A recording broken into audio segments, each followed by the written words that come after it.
Imagine a world where the barriers of time and space bend to the will of the human mind, where secret government operatives wield not weapons, but psychic powers to peer across the globe and beyond the stars.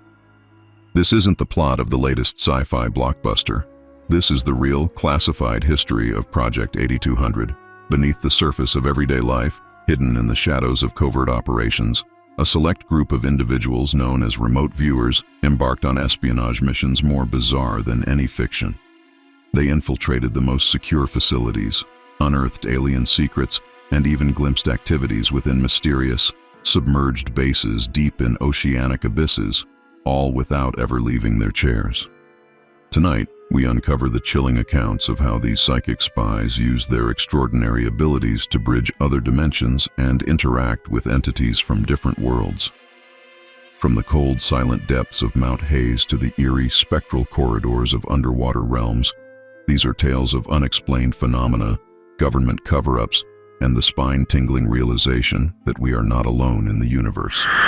Hello and welcome to another episode of the Deceptive Reality Podcast, brought to you by Nick and the DARB.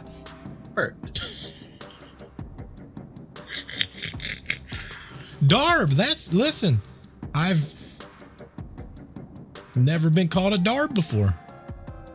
Well, you have, just not in that way, because it means an excellent and creative person. Like I said, I've never been called DARB before. Drab, listen, hey. Now. Drab, we know, I've probably been called Drab before, let's be honest. Not with your shirt collection. There's no freaking way. We got some good one today. Look at that. For all those over I think YouTube this is one of my favorites. Woo! One of my favorites, I think. You got, you can't even see the bottom of it. Hold on. Let me stand up now. Let me make sure I don't have any cords going on. I don't want to yank anything out of any mixers Tip over the or anything. Whole desk. Oh, yeah. I got the cow on the go there. It's got the cow. He's getting lifted up. You know why I like this one best? Because you know I'm a big fan of Hawaiian t-shirts and Hawaiian shirts. And that one is like the paranormal version of a Hawaiian shirt. I'm technically today, Nick, doing a double whammy. Ooh. A double whammy. Now, some people might say, why? Because our story today is it's one main story, but it's got a lot of different leaders coming off of it. So, underneath this shirt, the Superman logo, right? Oh, a NASA shirt. Yeah. I like that. That's the hero. That's right. So we got a double whammy today, Nick. For anyone that doesn't know, today is my episode, which means I apologize if you don't like this episode. This one's mine. You know what? Yours are awesome. I love them every time. Well, this one's going to be interesting. So I was telling Nick, I don't know when it was. I think it's last week. I can't remember, man. My days has all been blended together here for being a buck. But I told Nick I came across this thing that didn't hit the airwaves until like last week. The day that I told Nick, it was 9 days before that. And I had just found out 3 days before it. And then I read it. And when I read it, I said, whoa, wait a second. So I went online to see what people was talking about on it, and I couldn't find anything on it. I'm like, we'll be the first one come to press. And then I said, we're trailblazing. Well, and I started to build it. Started to build the episode. And I said, ain't nobody going to understand what I'm talking about because there's some in-depth stuff. So here's what we're going to do. So everyone knows it's my episode, the Nick's, then mine, the Nick's. Now, to be fair, we're recording this on April 29th. So, this episode will come out 5 weeks after that date, I think. We really got to stop putting the dates in these. It's going to be this one's important because I feel like a podcast is going to cover whatever the subject is. So if we do it, mine, yours, mine, yours, mine, yours. By the time we get to the big one, we're going to cover one story today, that's going to be one of the main ones, and then another story that's going to cover the big one, and then a third story that's going to cover the big one, and then we're going to cover the big one. So that in and of itself is 2, 4, 6, 8 weeks. So 2 months. So technically this will be 3 months out before we get to the big story from the day we're recording right now. Stay tuned, folks. Like, you don't want to miss this. We haven't done this kind of thing before. Someone's going to be covering this. So mine, now everyone's going to be like, great, we're going to hear the same type of story 3 times. We're not. Each one of these 3, I'm going to call them legs. It's like a stool. Okay. This is a 3-legged stool. This is one of the legs. All 3 of the legs, they look a little different. There's something different about each and every single one. They're not all the same. They're very different, stool. In fact. Very wobbly stool. Very wobbly stool. Okay. This subject matter. Okay. Let me put it to you this way, Nick. When I think of television shows, if I was to guess where this episode would fit, 2 shows come to mind. Okay. X-Files, of course. Oh, yeah. I like this. And the show The Fringe. Did you ever watch the show The Fringe? I did. In fact, it's my coworker's favorite show. This would probably be an episode on there. I can't remember. I think it was, actually. Not this story, but the subject matter. We're getting real into we're going to be getting real into like the aliens, the conspiracies, the time shifting, maybe. Who knows? It's going to be interesting. But listen, this is a big case. This one is. And when I researched this, because I knew a decent amount about it, when we talk about some of my favorite things, when we talk about stories and stuff like that, this is kind of one of them. This and the other things I'm talking about, these are things that, like, when I'm trying to find something to read about, this is the kind of stuff that I typically try to read about. Right. That sounds awesome. I've got a few pieces of information that we're going to cover. So also, before we start, the narration by itself is about 20 minutes. So I'm going to be plugging through this thing as we go. That's a big boy. It's a big boy. We're going to try to condense this down into one episode. So I'm laser focused. Okay. I've got a few sheets, but we're going to be covering a lot of information. I'm going to do my best to keep it one, but I can't guarantee it. I'm going to try so hard. But I'm going to sabotage you. Nick probably will. I'm going to sabotage you, but I'm going to sabotage you once really right now. And I'm going to say, you have a lot of fun researching stories, don't you? I do. You know, I have a lot of fun researching my stories, and it's kind of unfair that we're keeping all of our listeners out of the fun research process. If only there were a way that they could submit a story or an experience to the Deceptive Reality podcast. That would be great if we had such a thing, Nick. If only there were such a thing. Well, guess what? There is. What? I know, right? It's almost like we made it that way. And what I'll do, for anyone that's watching on the YouTube machine, I will create a graphic so you can understand exactly where to go and how to do it.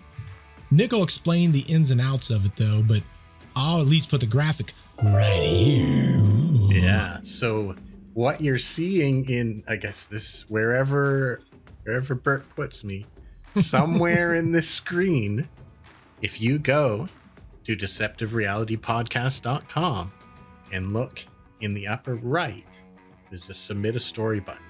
You could give us a tip on a hot paranormal news article. You could share your experiences, and we're going to collect these, and we're going to try and involve you in our shows when we can.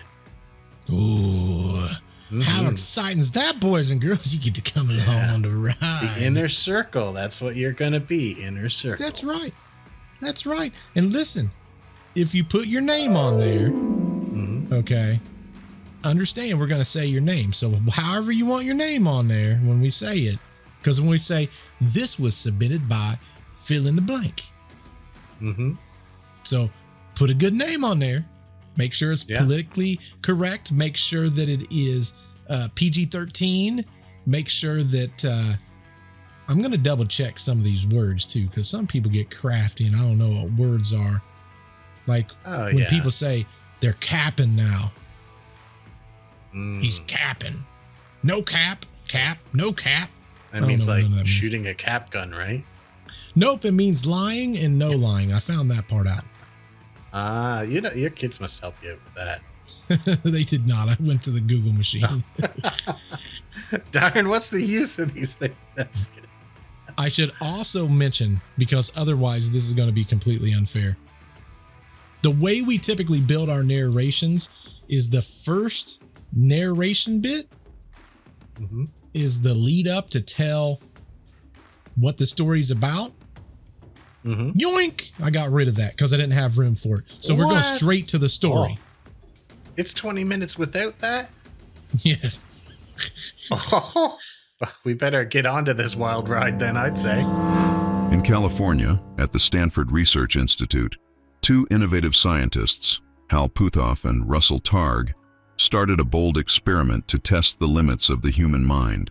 They were exploring something called extrasensory perception, or ESP, which lets people sense things beyond normal seeing and hearing.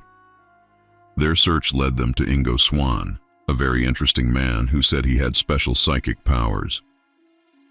Ingo was not just bold and artistic, but he also made claims so incredible that even a skeptical scientist like Hal Puthoff decided to test him.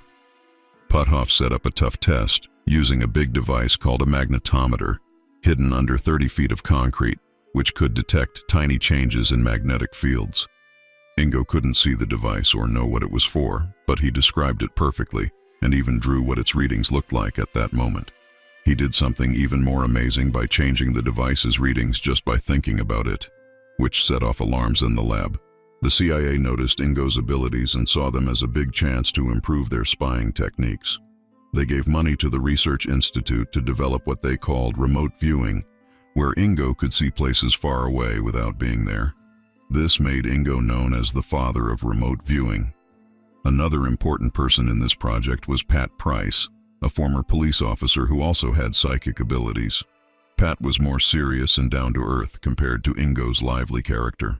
At first, Pat doubted his own skills, but he soon showed he could solve crimes and uncover secrets using what he thought was just a strong intuition. Ooh, we get a strong start there. I made a guess. I made a guess when it was playing what I thought it was, which was The Men Who Stare at Goats. I don't know if anyone saw that movie. Which is a good movie, and it's also that was a legit thing that happened. Oh yeah. But this is not that, right? It is not that. So what this is, and it kind of covered at least what it is, it's the technique of remote viewing. I've read a lot of stories about this, and I'm very interested in this kind of thing because there has been some study on this that has had some interesting results. This is going to follow a series of people, and we're going can't say too much. This is going to go a decent direction with these folks, these fine folks. To kind of recap, this didn't start with the CIA or government at all.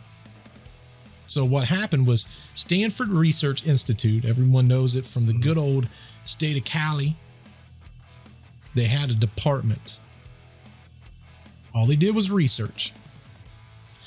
So in the research, this happened in the 80s. They started talking about ESP, which he did cover, extrasensory perception, what it stands for. And there was a gentleman there, Ingo Swann, and he was like, I can do that.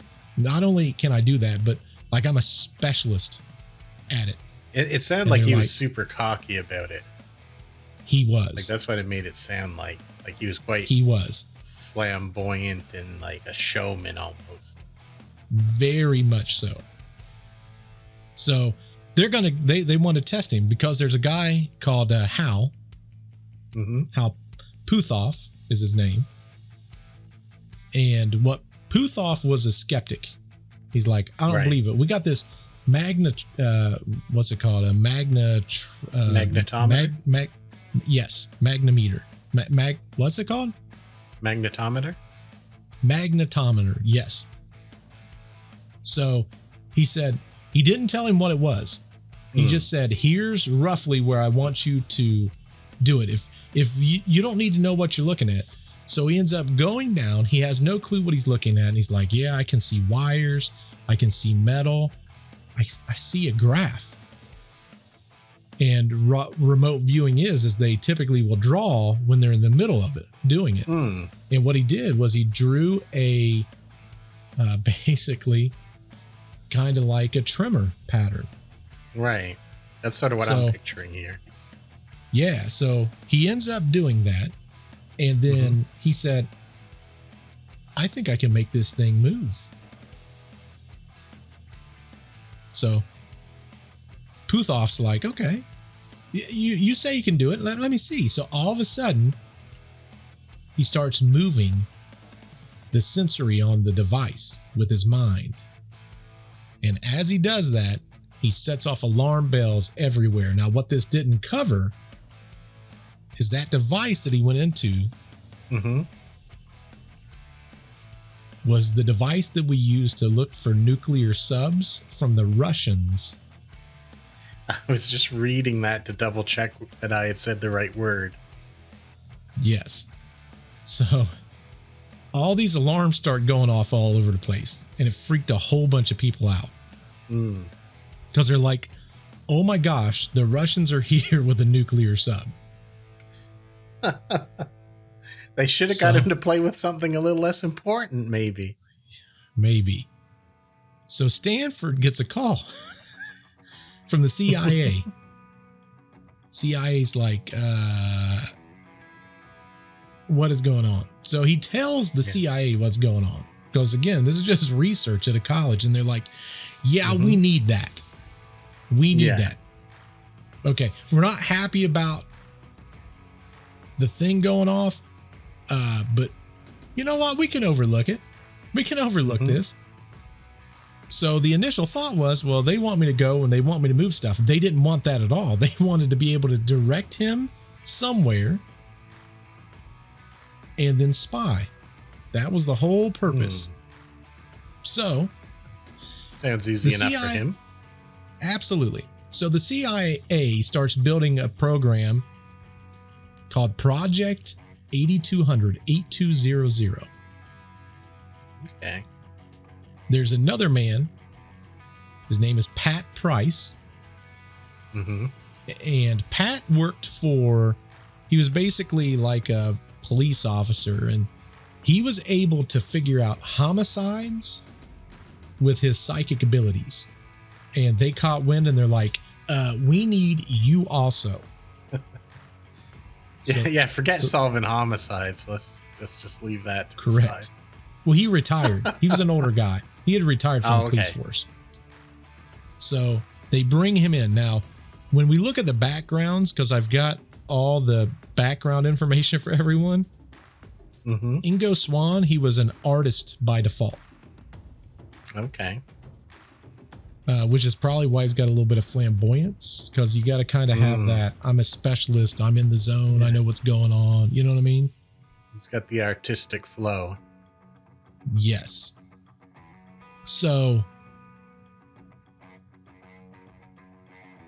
Ingo is going to end up being a very big character. We're talking about the guy in this story as just starting out. His career spanned a very long time. And they say that his accuracy level was somewhere between 65 and 95%. Wow. That's really good, especially if you consider the percentages that someone could get by chance. Correct. Like it's low. Correct. So and this was the early stage. Is he going to make appearances in the other stories? All of these are revolving around the same people. Yeah. Okay. This is fantastic. I like where this is going. Yeah, so this is going to be all of Project 8200. Okay. Now, where did that name come from? Nowhere really said. The name ended up changing multiple times, though. We're not quite at the point of changing yet, but it's going to be called multiple things. But the original is Project 8200. So even though this is the first build up to the story, or like the first lag, as I call it, we have 11 total sections. Oh, okay. And they're all like roughly 1.5 to 2 minutes long, but it's by far the easiest. It's putting the main characters in the beginning of the story. So we got Ingo, Swann, and right now, there's going to be a reason I say that. Right now, we have Pat Price. Okay. That's not going to be yeah, that's the biggest takeaways. There wasn't a whole lot in that one. The next one is where it gets really fun, and what ends up happening is we're going from them opening this Project 8200 to now starting the very beginning of 8200. And you got to understand, when they first went in, the CIA, they had heard all these stories, but they didn't necessarily believe that there was truly this psychic ability. Right. So they got to test I should also mention they were going to invest a lot of money into this project. Let's continue the story so you can understand what happens in the very beginning. In a secret room, with no hints of the outside world, Pat Price and Ingo Swann were given a tough new challenge by the CIA. They were handed just a set of coordinates, simple numbers that meant nothing to anyone except the person who gave them. Their mission was to use their minds to see what was hidden far away at these mysterious locations. Working alone, but at the same time, Pat and Ingo focused hard and used their special ability to travel in their minds across great distances. When they came back from their mental journey, they both started drawing quickly. Surprisingly, their pictures were almost the same and showed a complex, modern military site with a big radar, a security booth, and doors that rolled up. There were even jeeps around, making it look like a busy place. Pat even saw a cabinet labeled Operation Pool with files named Q Ball, 14 Ball, 8 Ball, and Rack Up. This level of detail was shocking to everyone watching, and they couldn't wait to show these sketches to the CIA analyst, expecting him to be impressed. But the analyst just said, "These drawings are all wrong. Those coordinates are for my cabin in West Virginia." Everyone was confused and disappointed. How could both psychics see the same wrong things? Wanting to clear up this puzzle, they sent someone to check out the cabin. Sure enough, the cabin was there, just like the analyst said. But the investigator decided to look around a bit more and walk down the road. What he found a few hundred feet away was incredible. It was the exact military base Pat and Ingo had drawn. This hidden base, tucked away and unnoticed, was a real shock and made everyone rethink what they thought was possible about the world and human abilities. Well, it had some kind of twists and turns in it there. I really wanted to stop it at the point where it was like, I wasn't there, and then start it over again. But we got so much to cover in such a small amount. I was like, oh, darn. Like, well, that sucks. I guess this is it. Now, what's so funny about all of this is the guy with the CIA that gave the coordinates, he gave them to both men in different rooms.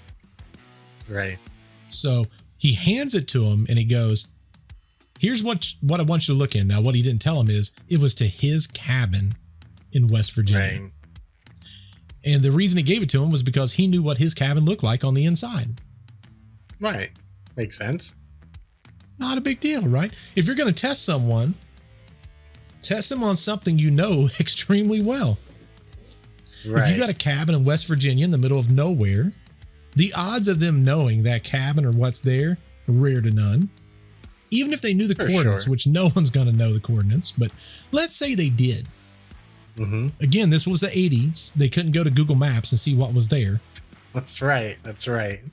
But coincidentally, Bert and Nick can. So for funsies, Nick, I'm getting ready to send over to your Discord. And for those of you that's on the YouTube machine, I'm sorry for anyone that's listening. You might want to jump over to the good old YouTube machine. I'm going to send That's you. kind of where it's at. YouTube's our main squeeze. It really is. So I'm sending you a picture of the exact cabin that he was trying to send him to. Oh, yeah. So it's in Sugar Grove, West Virginia. And it's just, it's like a cabin. It's got like a couple little buildings to the side. Cabin's still there to this day. So what happens is when he gave him the coordinates, somehow, I've read things on it. I'm not going to pretend like I know what it is. Somehow they basically go to that spot and they go, there's nothing of importance here, but hey, this has to be the coordinates that he meant to give us because this has way more stuff going on. That's exactly how I pictured it when you got to that second fire. I was like, well, yeah, he must have messed up, but there's this cool thing right next to it. That must be what it was. So if you look at picture 2, that is what they were looking at. It's the Sugar Grove NSA listening station. Now, do you know what that is, Nick? Some people don't know if you're not in the country. Yeah, so I'm not in your country, but I know that NSA is like sort of like a lot of cyber security and stuff like that. It's like now. Yeah. So back then, for the life of me, I can't remember what the name stands for. I've got it in my notes. I don't know that it's super important, but yeah, it's so basically, and I'm just looking to see if I'm sure National I've got it in my Security notes Agency. That's it. Yeah. So what this facility was used for is it was a listening. They call it a listening station. So what happens is, if you're within, and I forget what the distance is, it was a decent distance, like a large, like it spans from West Virginia to Virginia. Like it's a big, huge area. Yeah. If you was to take, even to this day, if you take a radio and you start it, they will come to you and they will find you. You can do prison time. Ooh. Yeah, NSA serious business. Business. So what it was used for is there's absolutely no sound. You cannot have Wi-Fi near it. You can't have anything like that. And what they're doing is listening to satellites that's orbiting Earth. So they go, now understand, nobody knew about this facility. The third picture I sent you, Nick. Yeah. If you look, you can see to the right, NSA Sugar Grove Station. If you zoom in on the picture on the left, you'll see what almost looks like a bare spot somewhat to the side of it. Yeah. That's where that cabin's at. So for a remote viewer, that's just a hop, skip, and a jump. I believe they said it's 100 foot away. Yeah. But because of how West Virginia is, it was so hidden by trees and stuff, no one knew it was there. You know, I picture if I was doing this, I would make this same mistake. I'd be like, well, they can't mean that little crappy thing with bare rug and and that kind of stuff. They gotta mean this military base. Correct. Because like they said, we're supposed to be looking for Soviet things. So we're assuming if they're going to test us, they're going to test us at one of their own facilities. Now, what's amazing is Ingo Swann, he was able to see the facility. He's able to see the Jeeps, the roll up garage doors. He could see that it was what do they call that? Like a military installment. He was able to see all of that stuff. But Pat was able to do he was doing some pretty amazing things. He was also able to see some of the additional stuff also. The amazing thing is, and the reason this is going to be so important, you're going to want to remember this. Pat was able to look inside of a filing cabinet, inside of a manila folder, and he was able to see On the front of the filing cabinet was Operation Pool. Right. With files called Cue Ball, 14 Ball, 8 Ball, and Rack Up. Mm-hmm. They're all excited because they're like, there's no way that they can't disprove it. So when they went back, they're like, we just killed this, literally. Come to find out, nobody was supposed to know about this place. The CIA didn't know about this place. Mm-hmm. The government finds out, and the government is ticked. Oh, really?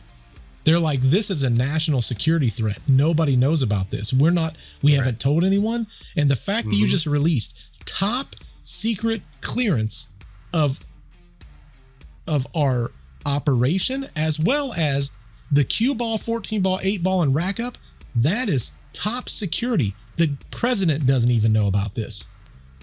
Oh. So this is kind of like amazing and trouble at the same time. Yes. So they got in a little bit of trouble, but in their defense, they didn't know it was there. Yeah. Also prove I was there. That is true.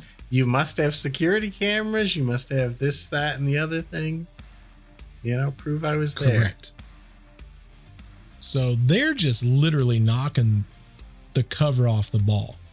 Like they're doing things that's so far above and beyond what the expectation of these two even began as. Oh, heck yeah. It kind of makes me think that when people are doing remote viewing, they must be like flying around or something to be able to like hone in on these places. Supposedly, and we're going to cover some things later in the narration that makes you go, well, that's weird. But yeah, I feel like I'll have a few of those moments. Because with Pat, no one then and no one since has been able to see inside of a filing cabinet and see what he's seen. Wow. He's really good. So Pat's doing something that no one's ever done. And remember, that's the guy that was the police officer that was able to solve crimes. Yeah, they really should put him back on that. Yeah.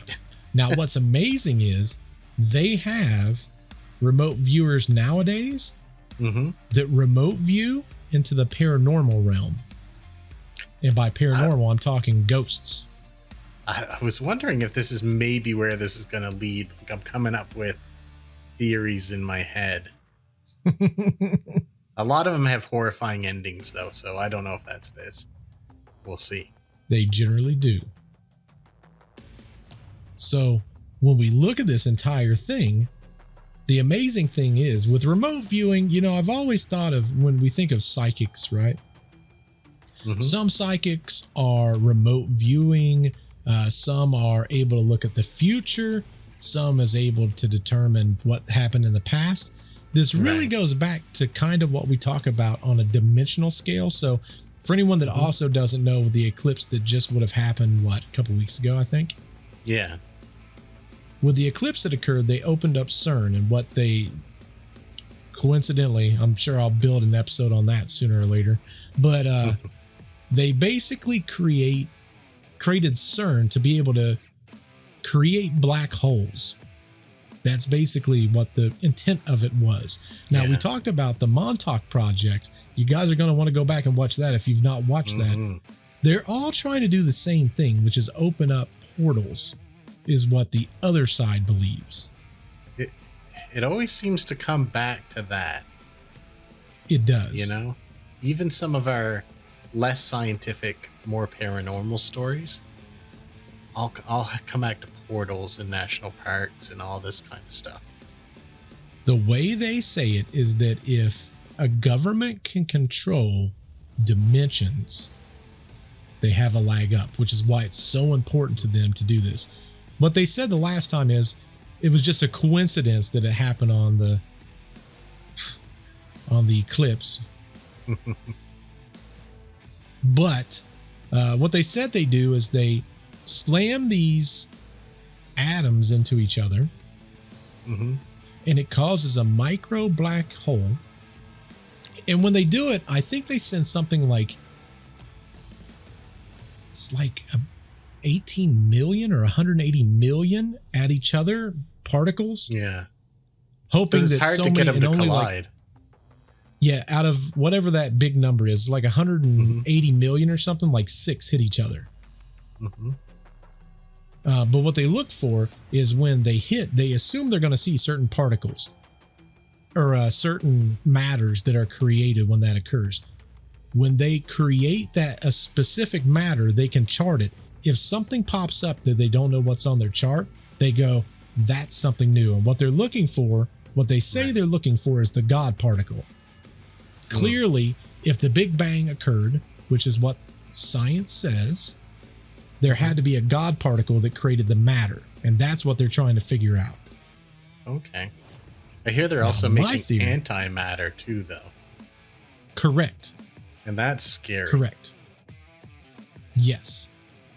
Now, what I believe is that they're attempting to open portals. And those portals will open up different dimensions, is what I believe. In my heart's heart, in my sci-fi mind, that's what I think they're trying to do. They're trying to figure that out, which goes back to the Montauk Project, which is what we're talking about. Now, you might ask, what does that have to do with this conversation about remote viewing? I believe that psychic realm somehow gets on some type of a dimensional plane that is not held by time, which is why some can see the future. That's why some can see the past. That's why some can talk to other beings that may not be within our plane. I think that for the average person, self included, we can't comprehend whatever is on that psychic level. Right. And they're able to open it up. And I think if you're a remote viewer and you have that psychic capability, there is no time. It's almost like a VCR. They can rewind a little bit or they can fast forward a little bit. But just as important, let's say there's 2 movies.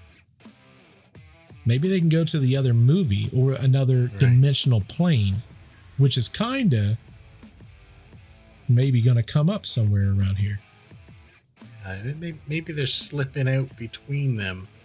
You know, they used to say to travel through space, you'd have to use a wormhole. And if you want to make that distance, you'd have to pass through. Maybe there's smaller portals that lead them to go these distances, that they pass through other planes to get there. That is true. I still believe that's true. This is mind-bending stuff. I like it.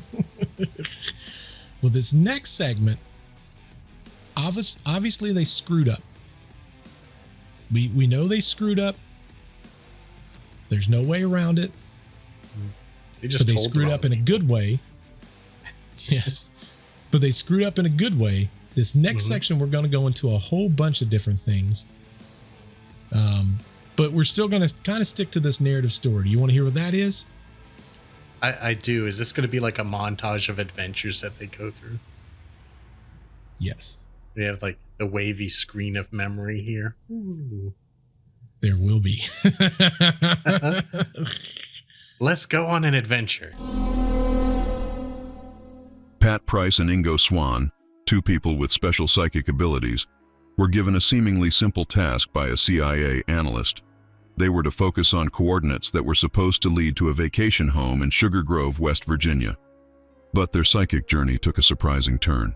Instead of a simple house, they discovered the Sugar Grove Station, a very secret NSA site that was listening in on satellites from space.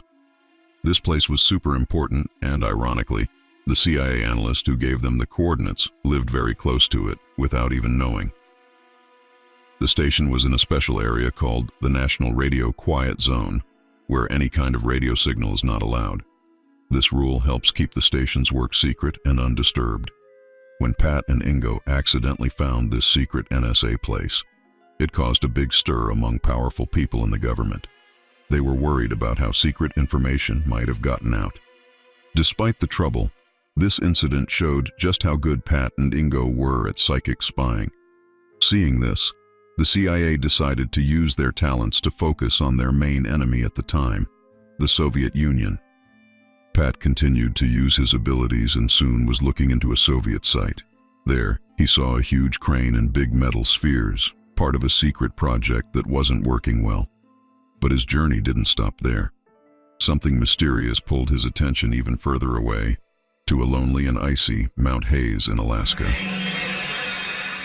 Ooh, that's a cliffhanger.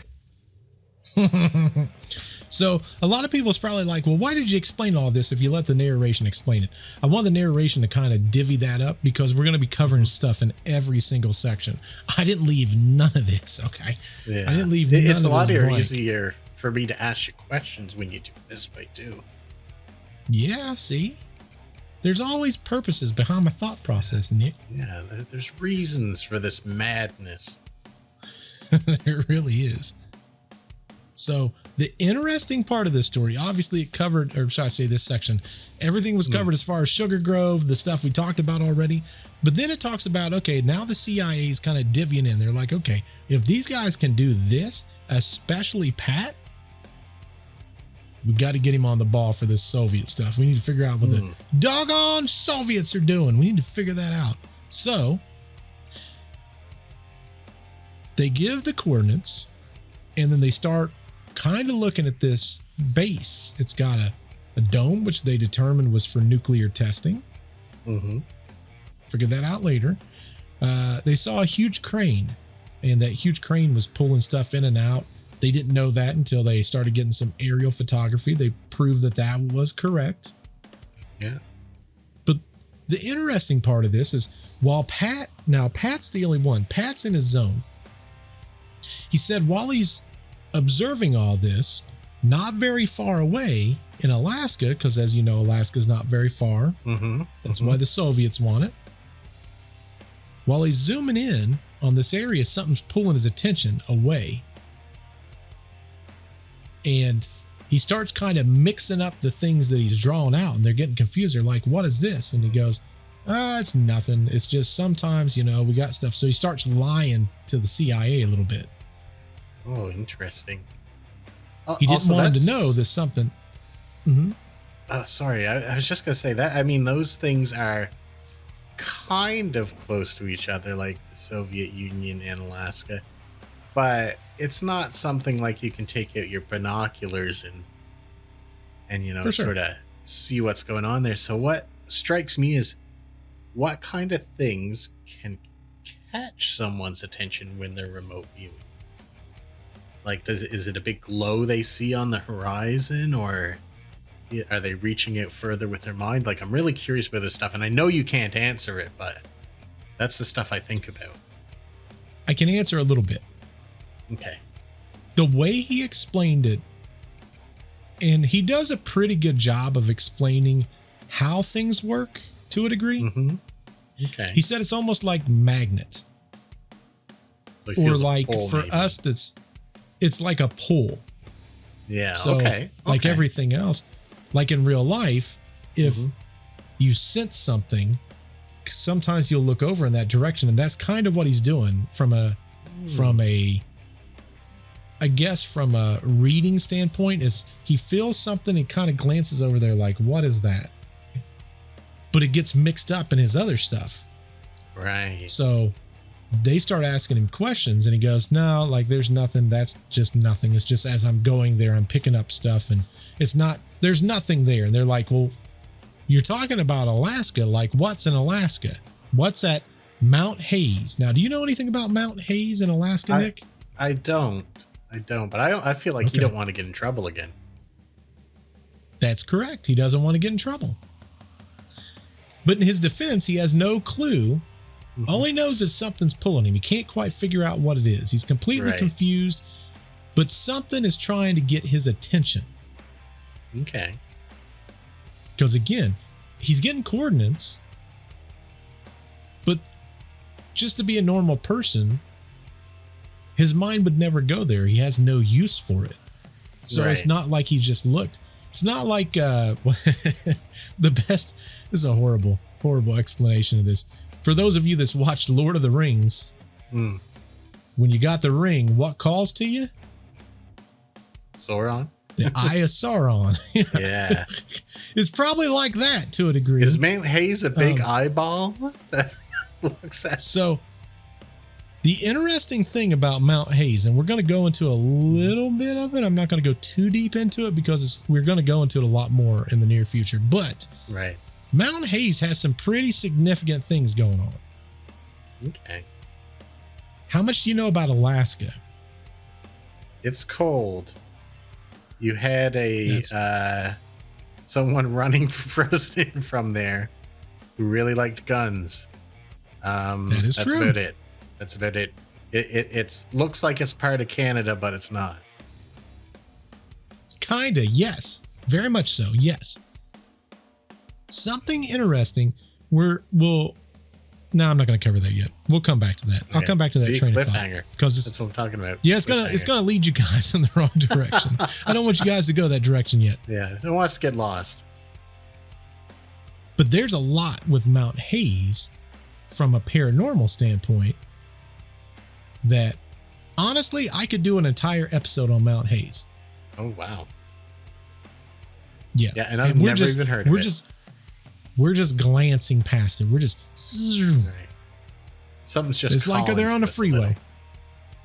It's like us with Pat. Yeah. We're the same. It's calling her name, Nick. This something over there. We're not going to look there right yet, I guess. Correct. So, long story short, Pat's doing this thing. He's getting this concept and idea from the entire Russian thing. He's got this thing calling to him, and he's really curious. He really wants to find out what it is, but he can't do it while he's there because he knows it's going to mess with his work. Let's go to the next section and see what happens, Nick. Later, something deep inside told Pat he had to look at Mount Hayes again. This time, when he used his special ability to see from afar, he went deeper into the mountain than ever before. What he found was like a scene from a science fiction movie, a huge underground base, buzzing with activity. The machines and technology he saw were like nothing anyone has ever seen. They were complex, with computers and strange devices that seemed to pulse with energy. But what was even more shocking were the creatures operating these machines. They looked almost like humans, but had thin bodies and large heads, and their features were strangely different. These mysterious beings were busy with tasks that Pat couldn't understand, and they weren't alone. Humans, specifically U.S. military personnel, were there too, working alongside them.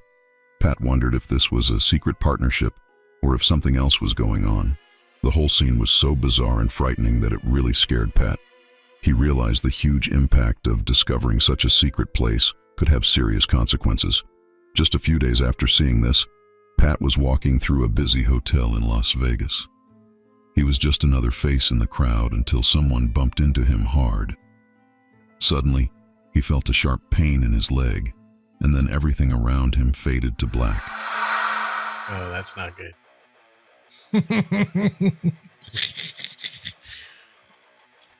He must be okay, though. Otherwise, how would we know some of this information, right? So, yeah, we're going to cover some more about that in the near future. So, let's jump back to a few things that I want to cover. So, okay. We're going to call it the work site. He gets off the work site and he goes, I want to find out what that is. I want to, what the heck is up with that mountain? So to give you an idea, as he was doing his original inside the CIA office, the way they figured out he was not looking at the site that he was supposed to was he started mentioning things that didn't fit the site. Right. An icy area, a mountain ridge. Because when they're doing their thing, they're basically leaned back, their eyes are closed, and they talk about what they see. The other person writes down the information. So as they're getting information, the guy that's looking at it, he's completely confused. He's like, this doesn't make any sense. Like, this is not the site. And the reason why is it's like everything else. They turn their attention, they look at it, and they're saying whatever they're seeing, and then they go back. So when he's away from the CIA, so the CIA knows he was looking at something. Yeah. But he's like, no, my attention's back. So he goes on his own, away from the work site, and he takes a little look, Yeah. and he finds this base hidden deep underneath the mountain. But what he's surprised by, he said it was very difficult to understand what he was looking at because he had never seen some of these things before. Mm. And when he started figuring out who ran it, it was a race of aliens that was working side by side with military personnel. Right. We've heard other stories with this kind of thing before. Like this happens. Mm-hmm. This does happen. Now, the reason I asked you so many questions about Alaska, and we're gonna kind of glide through some of this, and this is gonna help with our narrative a little bit. So this is a story inside of a story. I asked you what you know about Alaska because there's a thing called the Alaska Triangle. Do you know what that is, Nick? Nope, not a thing about that. No. So you've obviously heard of the Bermuda Triangle. Oh yeah, for sure. Mm-hmm. And there's a bunch of different spots in the world that has these triangles. There's the one in Bermuda. There's one in Japan. Oh, okay. And they're just oddity places that just things happen and no one can understand why. It's completely confusing. Alaska has one also. So with the one in Alaska, what makes it so interesting is there's a lot to Alaska that people don't know. With this Alaska Triangle, is what they call it. It stretches between Juneau, Anchorage, and Barrow. It makes a perfect triangle. What I'm going to do, Nick, I'm going to send you another photo for those of you in YouTube land. You're going to be seeing it. For those of you that's listening, you're going to hate this podcast. I'm sorry. I apologize. Go to YouTube. Watch this thing. Now, two of these places are major places in Alaska. Yes. So Juneau and Anchorage. So there must be a lot of... Oh yeah, that's a big swath of land too. Hey, your triangle comes onto our land. Sorry. You guys, this ain't right. Don't go to that corner. Don't go to that corner. I noticed. Yeah, you think you're sneaky. Look at that little part there of BC you got snipped off, I think. That is true.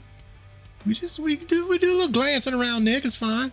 Yeah, all joking aside, that's actually a huge area. It's a pretty big area. Now, here's what's amazing about this, and this is why I brought up a lot of stuff about Alaska, and this is also why I'm bringing up the Alaska Triangle. What typically happens in these triangles, Nick? Do you know? Usually like plane crashes, ships disappear, but I guess that's probably not going to be the case in this one. Well, people go disappearing, right? Yeah, actually, I don't think this is related, but you see that top part that's sort of connecting towards parts of Canada there? Yes. They had a problem with shoes washing up on the shore with feet in them. Oh, well, that's a coinkydink. Yeah, hopefully that's not related to these aliens. Let's hope not. Let's hope not, Nick. Yeah. So something that makes this area so interesting, which is going to go around some of probably what you just mentioned right there, Nick. Mm-hmm. I'm going to read this because I don't want to screw this up, folks. Okay. The Alaskan Triangle, an area between the three areas I just said, is comprised of vast forests, barren tundra, and icy peaks. In the past 4 decades, people have gone missing from this region at a rate of about 4 out of every 1,000 people. Oh. That's high. If you converted that to murders, that's higher than the murder rate in the most dangerous city in America. That is technically 2 times the national average. Right. Now, we're not talking Alaska. We're talking inside that triangle area. That's crazy. It's crazy high. They put it like this in the research that I read. Because as you know, there's natives that live there. There's folklore, that they have that this is where this comes in, Nick, that the man, the ape man, or the they refer to him as the what do they call it? Basically Sasquatch takes people and eats them. Oh, that's their folklore. Oh my god, probably accept their feet with shoes on them. Probably so. Oh. Well, here's what happens, Nick. The reason that the shoes do this, and you probably know this, when someone gets in water and their body starts to decompose, the ligaments in the ankles is the weakest. So when it decomposes, the feet come off, and then the shoes ends up coming ashore. Yeah, probably preserving them a little bit. Yes, for sure. So the Alaskan Triangle has become notorious for disappearing aircraft also. At a much higher level than people would assume. In fact, in 1972, Congressman Hal Boggs' private aircraft disappeared without a complete trace. Now we're talking about a congressman. Yeah, they don't let them just couldn't disappear. Find him. They looked and looked and looked and absolutely couldn't find him. They lost, it was a C-54 Skymaster carrying 8 men, an 8-man crew and 36 passengers. And they've never the found airliner. Never. Never found the aircraft. The airliner made a routine radio check, and 2 hours later, as it flew over to the small town in Yukon, it was the last communication anyone ever heard from that plane. Wow. Now, a 1986 report made by the Federal Aviation Administration, the FAA, they had a very interesting story that happened, which kind of fits our story also. Not very far from our Mount Hayes that we started talking about. It was Japan Airlines Flight 1628 encountered 3 unidentified aerial phenomena. The pilot reported the craft were military and paid them. They thought it was the military and they paid him no mind. They didn't even worry about him. Moments later, he realized the objects were keeping pace and moving erratically around his own jet. Over the next 50 minutes, the strange aircraft shadowed Flight 1628. Every move that they made also emitted bursts of blinding light. It was blinding the pilots. The statement made by the crew were verified by both civilians as well as military radar, and the FAA report went on basically to get national attention. It was a national news for a while. Okay. That happened in 1986. It's also been reported that it has a phenomena that's called swirling energy vortexes. Oh no, that sounds the scientific. That is a scientific. What happens is it ends up having a clockwise spinning vortex that creates positive effects. The other weird thing is, in those areas, when you're looking at magnetic pull, it flips. It flips often. So your north-south turns south-north, south-north turns north-south. That's sort of like the Coriolis effect with the toilets in one hemisphere going one way and in the other going the other way. Interesting. Correct. So when we look at all of this, there's been a lot of research done, but they say that compass malfunctions are up to 30 degrees off on the normal. Ooh, that's significant. Significantly off. Now, what the paranormal folks would say, what the thought process is, because also in addition to that, the natives that was in that area a long time ago would say that these gods were up in the sky with bright lights, and then they would run into the mountains and disappear. Gives me chills, honestly. So the natives are saying they're watching these bright lights that they are considering gods crashing into the mountains, but just going into them like nothing. It's like they were living, and they called them living inside the mountains.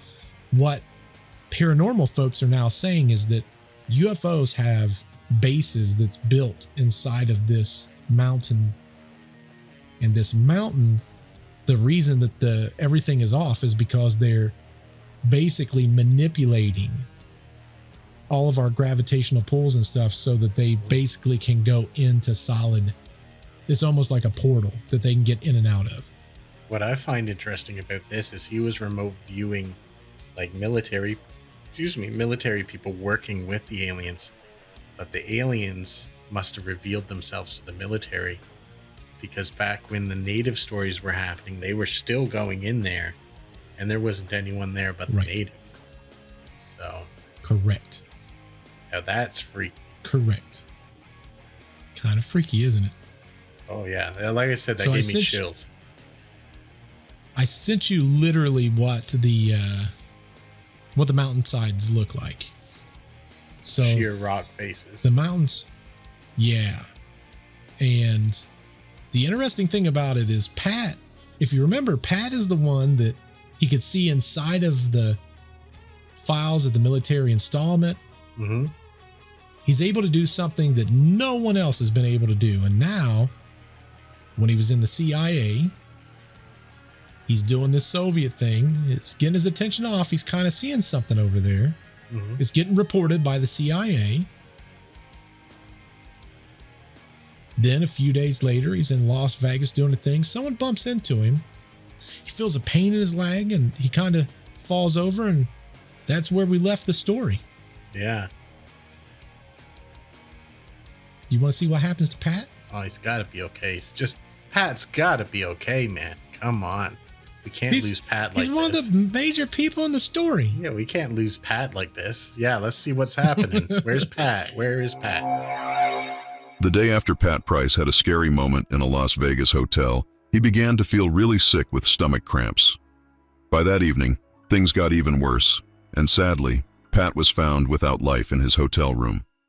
Quickly and quietly, his room was cleaned up, and no one really looked into what caused his death. They said he died of a heart attack at the age of 56. However, the quick way they handled everything, including cremating his body and placing it in an unmarked grave in North Hollywood, made some people think there was more to the story. They wondered if someone wanted to keep his psychic discoveries a secret.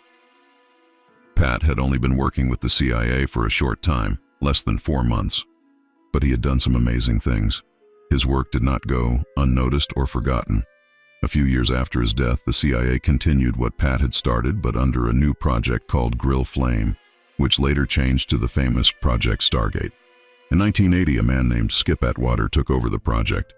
He was a retired Army intelligence officer who was now in charge of finding and training new people with abilities like Pat's. One day, Hal Puthoff, who helped start the psychic spying program, visited Skip with something very important. Hal brought 4 files that Pat had given him before fully joining the CIA. These files were very serious because they showed secret places Pat had seen with his mind, places just as mysterious as Mount Hayes, and each one was hiding an alien base, just like Mount Hayes. Ooh, that is messed up. Wow. So, one thing I just got to say before you continue is Pat must have been confiding in people. Like, I don't think he kept his, because I originally thought, well, he left the CIA base and he said, well, I can remote view anytime on my own. He saw all this stuff. He dies right after, so he must have told someone. So he was confiding in someone that must not have been trustworthy. It's my opinion. Or if you work for military installments, you don't think they're not bugging your rooms? Right. True. Or they have another remote viewer viewing you. And he's a less talented, still talented, but less talented remote viewer that kind of got left behind. Could be. Could There's my conspiracy mind going right there. Well, here's the interesting thing about old Pat. Mm-hmm. He starts getting these stomach cramps. This onset of everything was so fast, was so very fast. Mm-hmm. It went from a prick to passing out to waking up to stomach cramps to dead. And what was the dies time in his frame room. on that? Like a day? Less than 24 hours. Oh, jeez, yeah. So here's what makes it so interesting. Mm-hmm. Government comes in.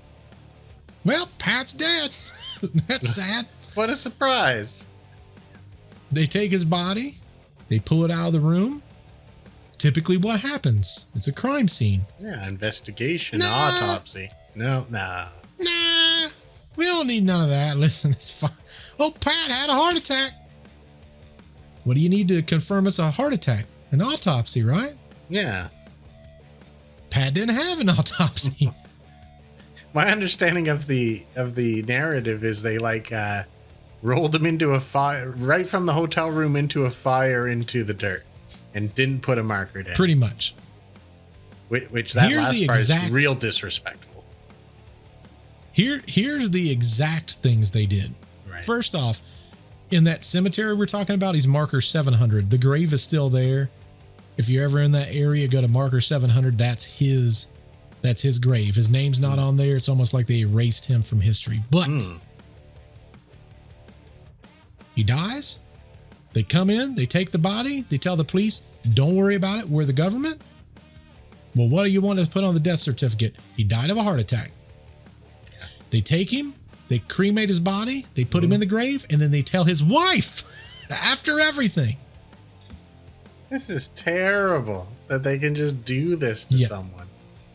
They wanted him to do this kind of thing, and then when they found out he can, he's like, whoop, now you're done. Went too far. That's entrapment, my friend. Entrapment. Exactly. So he's dead. He's in the ground now. Yeah.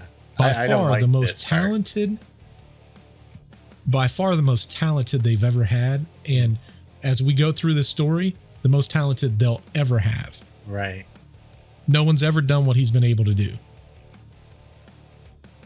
If they have a location, a remote viewer can go to it. Pat could sense things that was above and beyond someone giving him an exact coordinate. Right. So if you send him into a building where most people go in the building and go, yeah, the walls are green, there's 6 people in the room, Pat could go, they got a fridge. Inside the fridge, they've got ketchup. Oh, wait.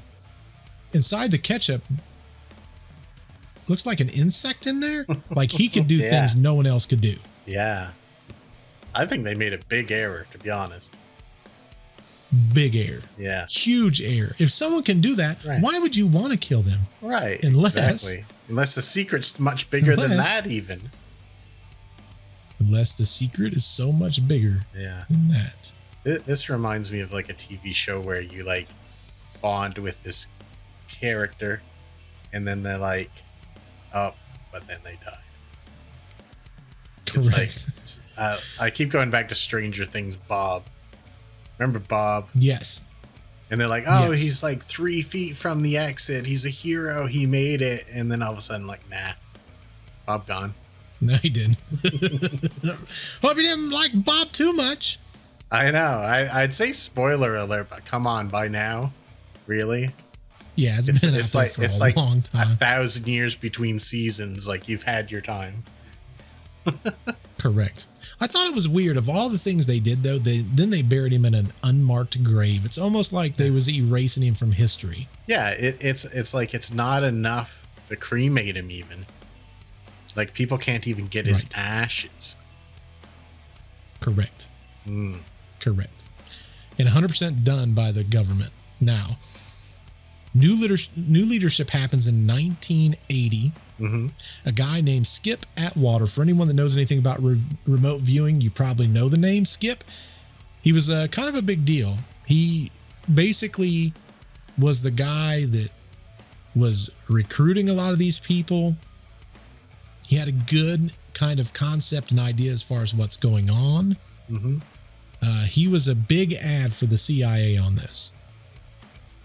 But he took over the project. He was a retired Army intelligence officer. And basically, he goes to Hal, which we talked about Hal in the very beginning of our story. He goes to Hal and he goes, hey, you know, I got this thing. He goes, what do you mean? What's the thing? He goes, I want to talk to you about this entire program. And Hal says, do I have something for you since you're here? And he brings him 4 files that Pat gave him when he first started. And he goes, hey, you know how Pat died mysteriously in that room based on this thing that he didn't see and I don't know anything about before I get in trouble? Here's 4 more files of 4 more bases that have 4 more sets of aliens that have 4 more military installments of people within the bases also. And let's just be super clear about this. I got these from Pat. It definitely wasn't me. Wasn't me. And if you'd already heard rumors that I had done this, these are Pat's files. These are lies. Yeah. Well, if you remember, Hal's the guy that he was the skeptic. Right. But I think what Hal was doing, because Hal didn't have any psychic abilities. Yeah. That was, you know, but Hal's like, I ain't getting in the middle of this. Okay. Yeah. Let's get it straight. Pat gave me this. Okay. Yeah. Yeah. I got a little confused. I thought he was the other psychic that we stopped talking about. Oh. That's why I was like, I didn't do this. Ingo. Ingo. Yeah. So Ingo. That was Ingo. Yeah. In my head, Ingo had these and he's like, here you go. This was Patty. Trusted me a lot. It's not me.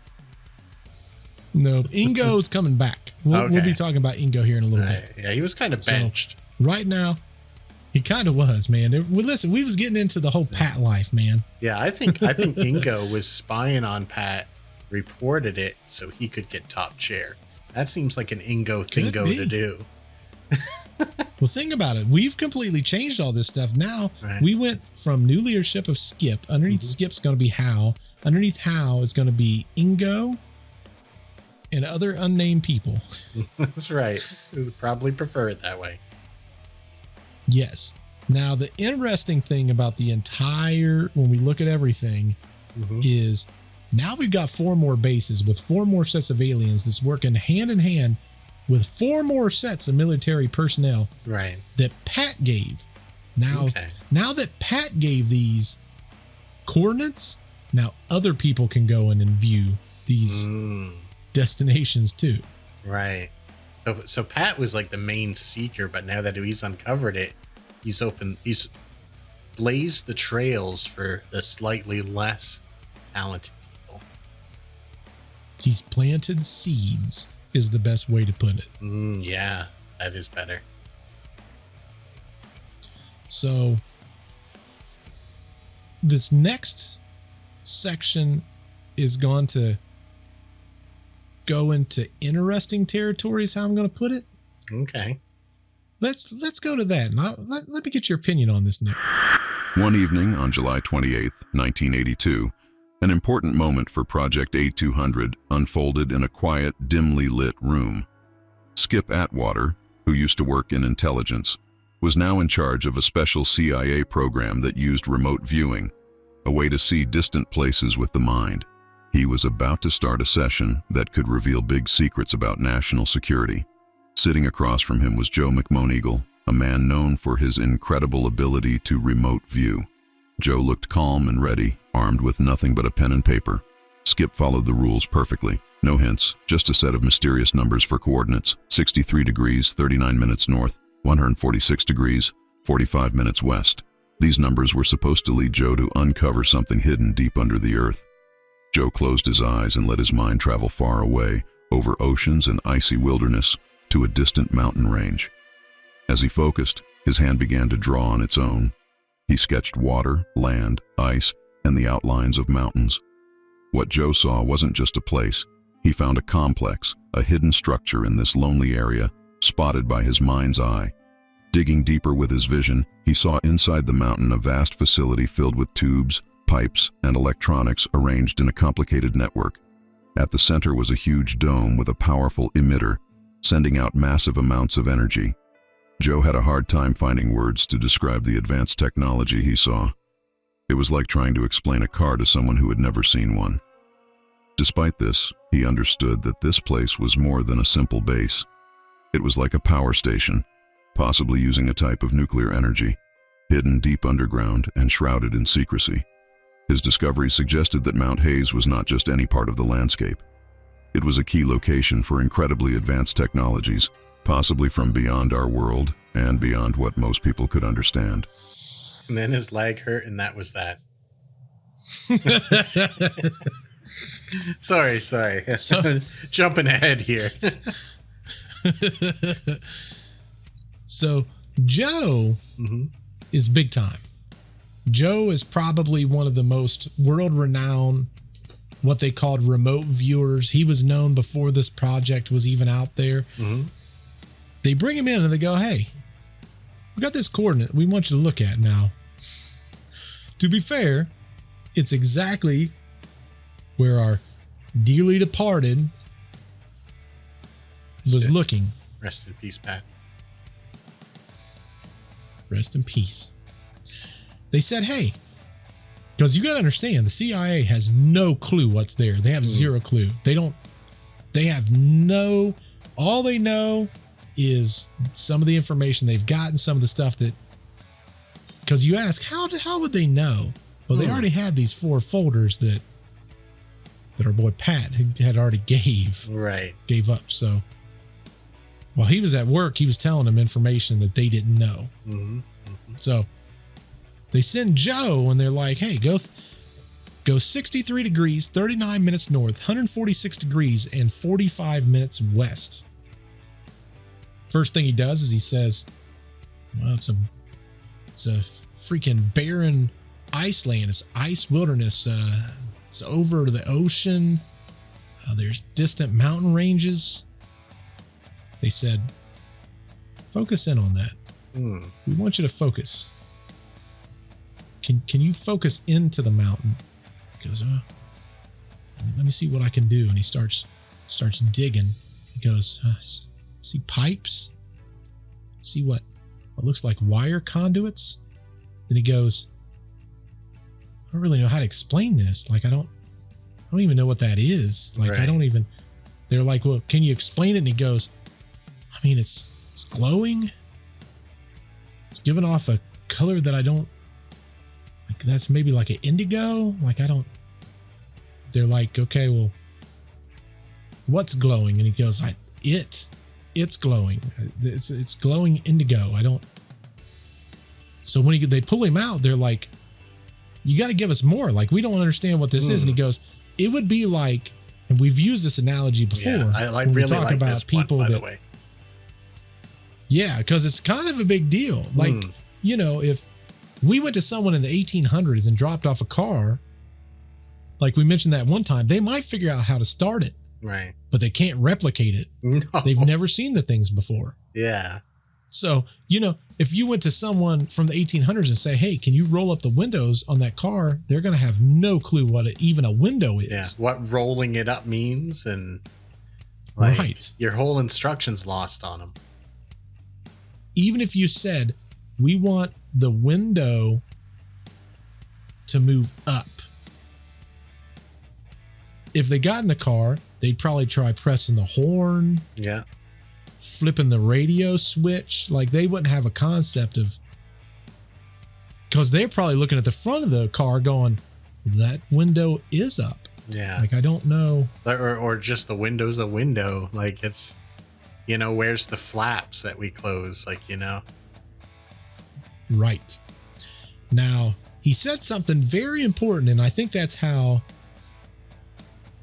our rest in peace, our boy, our dearest Pat. I think this is how he found it.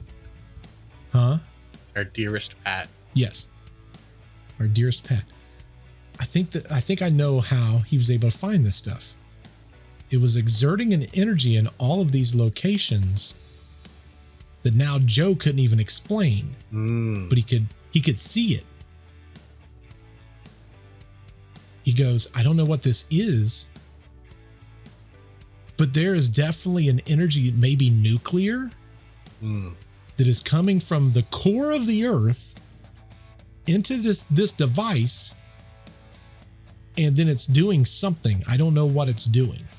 Now, after this, could he feel it now that he knows that it's there, or? It never said that, so I don't know. Oh, okay. My guess is, based on the way that I've read a lot of the stuff, I don't think so. Okay. I think it was a case where he was given coordinates and he was able to go down to the coordinates and see what was there. But if he was not given those coordinates, and you'll see this in the story coming up too, there's more to it than just this. This is just the first spot. I was just thinking that maybe like this is a force that's being exerted on everyone, and Pat was just the one to like differentiate it from the background noise and be like, oh, something's drawing me over there. And I was thinking maybe once this guy sort of zeroed in on it, maybe he could do the same, but maybe not. I always feel like it's kind of like, and I think we all have this in our life somewhere, where all of us has something that we notice that other people don't notice per se. Yeah. And now he's capable of, like Pat was capable of doing that. Right. Another versus thing the others, they don't even know what to see.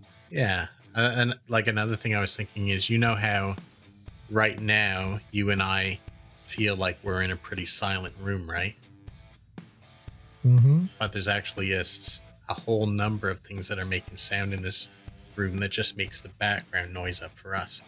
Now, any one of them disappears or a new one joins, we're not really going to notice. But when the power's out, we recognize what real silence is. And that's what I was sort of thinking about. Do you know another great example of that? And every single person out there has this. Every single person has eye floaters. Sometimes if you look at a bright light, you'll be like, what is that dark spot? And you'll be like I can look up and I can see one right now in my eye. But my brain ignores it because there's zero use for it in my everyday life. Oh, I got. But if I look at a bright light, or oh, I'm ready for this. You're always seeing your nose, but your eyes edited out. That's true. Yeah, very true. Isn't that wild? Just like the GoPro selfie stick removal feature.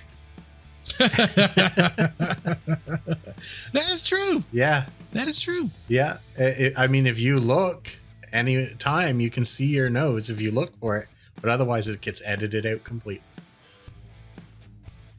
That's completely valid. Yeah, so this is the psychic version of that. That beam is the nose of the psychic. Right. Now let me ask you a question before we jump into this next section. Okay, lay it on me. These high-tech facilities that's being built in these mountains and stuff like that, who's building those? Oh, gotta be the aliens. It's gotta be the aliens, right? Yeah, because we determined earlier they'd been there long before the people were. Right? Let's go to the next segment. All right, I feel like I'm wrong, but let's do it. As Joe McMoneagle continued his extraordinary journey into hidden parts of the world, Skip Atwater gave him new mysterious coordinates, this time pointing to a remote area in Australia called Bounce Seal. This place was just as mysterious as its name suggested. Using his psychic skills, Joe saw an entrance to an underground cave that looked like a black, smooth dome, like a door to a secret world. Inside, it was like walking into a dream made by someone who loves gadgets. There were coils wrapped around boxes full of electronic devices, all connected in a complex and slightly scary puzzle. Joe felt like he was in a high-tech command center, watched over by some invisible guard. The feeling there was intense, making Joe think something very important and possibly dangerous was hidden there. Then, Joe's mind traveled to another secret place called Mount Perdido, tucked in the mountains between France and Spain. This beautiful place, with cliffs and freely roaming sheep, hid another facility. Joe saw how this place was linked to others around the world like a spider web, all designed to catch and send signals far and wide. Joe understood that these weren't just random hidden spots. They were all part of a big network, stretching across different continents, connected like beads on a string around the Earth. It was both amazing and a bit scary to discover. He found out that the facility at Mount Perdido was pretty new, built only a few years ago by people. With every place Joe's mind visited, he uncovered more of this hidden network, showing a pattern of secret operations on a global scale, watched over by powerful groups no one knows much about. You know what this immediately makes me think about? What's that? Remember how you were questioning me because I had said something about the Montauk Project? They had specifically selected that location because there was some kind of energy or some kind of thing at that specific point. I wonder if that was one of these points at one stage. That's what I think back to. Well, he did mention in this narrative, there's a few things. There's a few major things that was covered here. Right. But he said that in each one of these locations, Joe noticed that they were all interconnected like a spider web. Right. And that spider web was basically set up to almost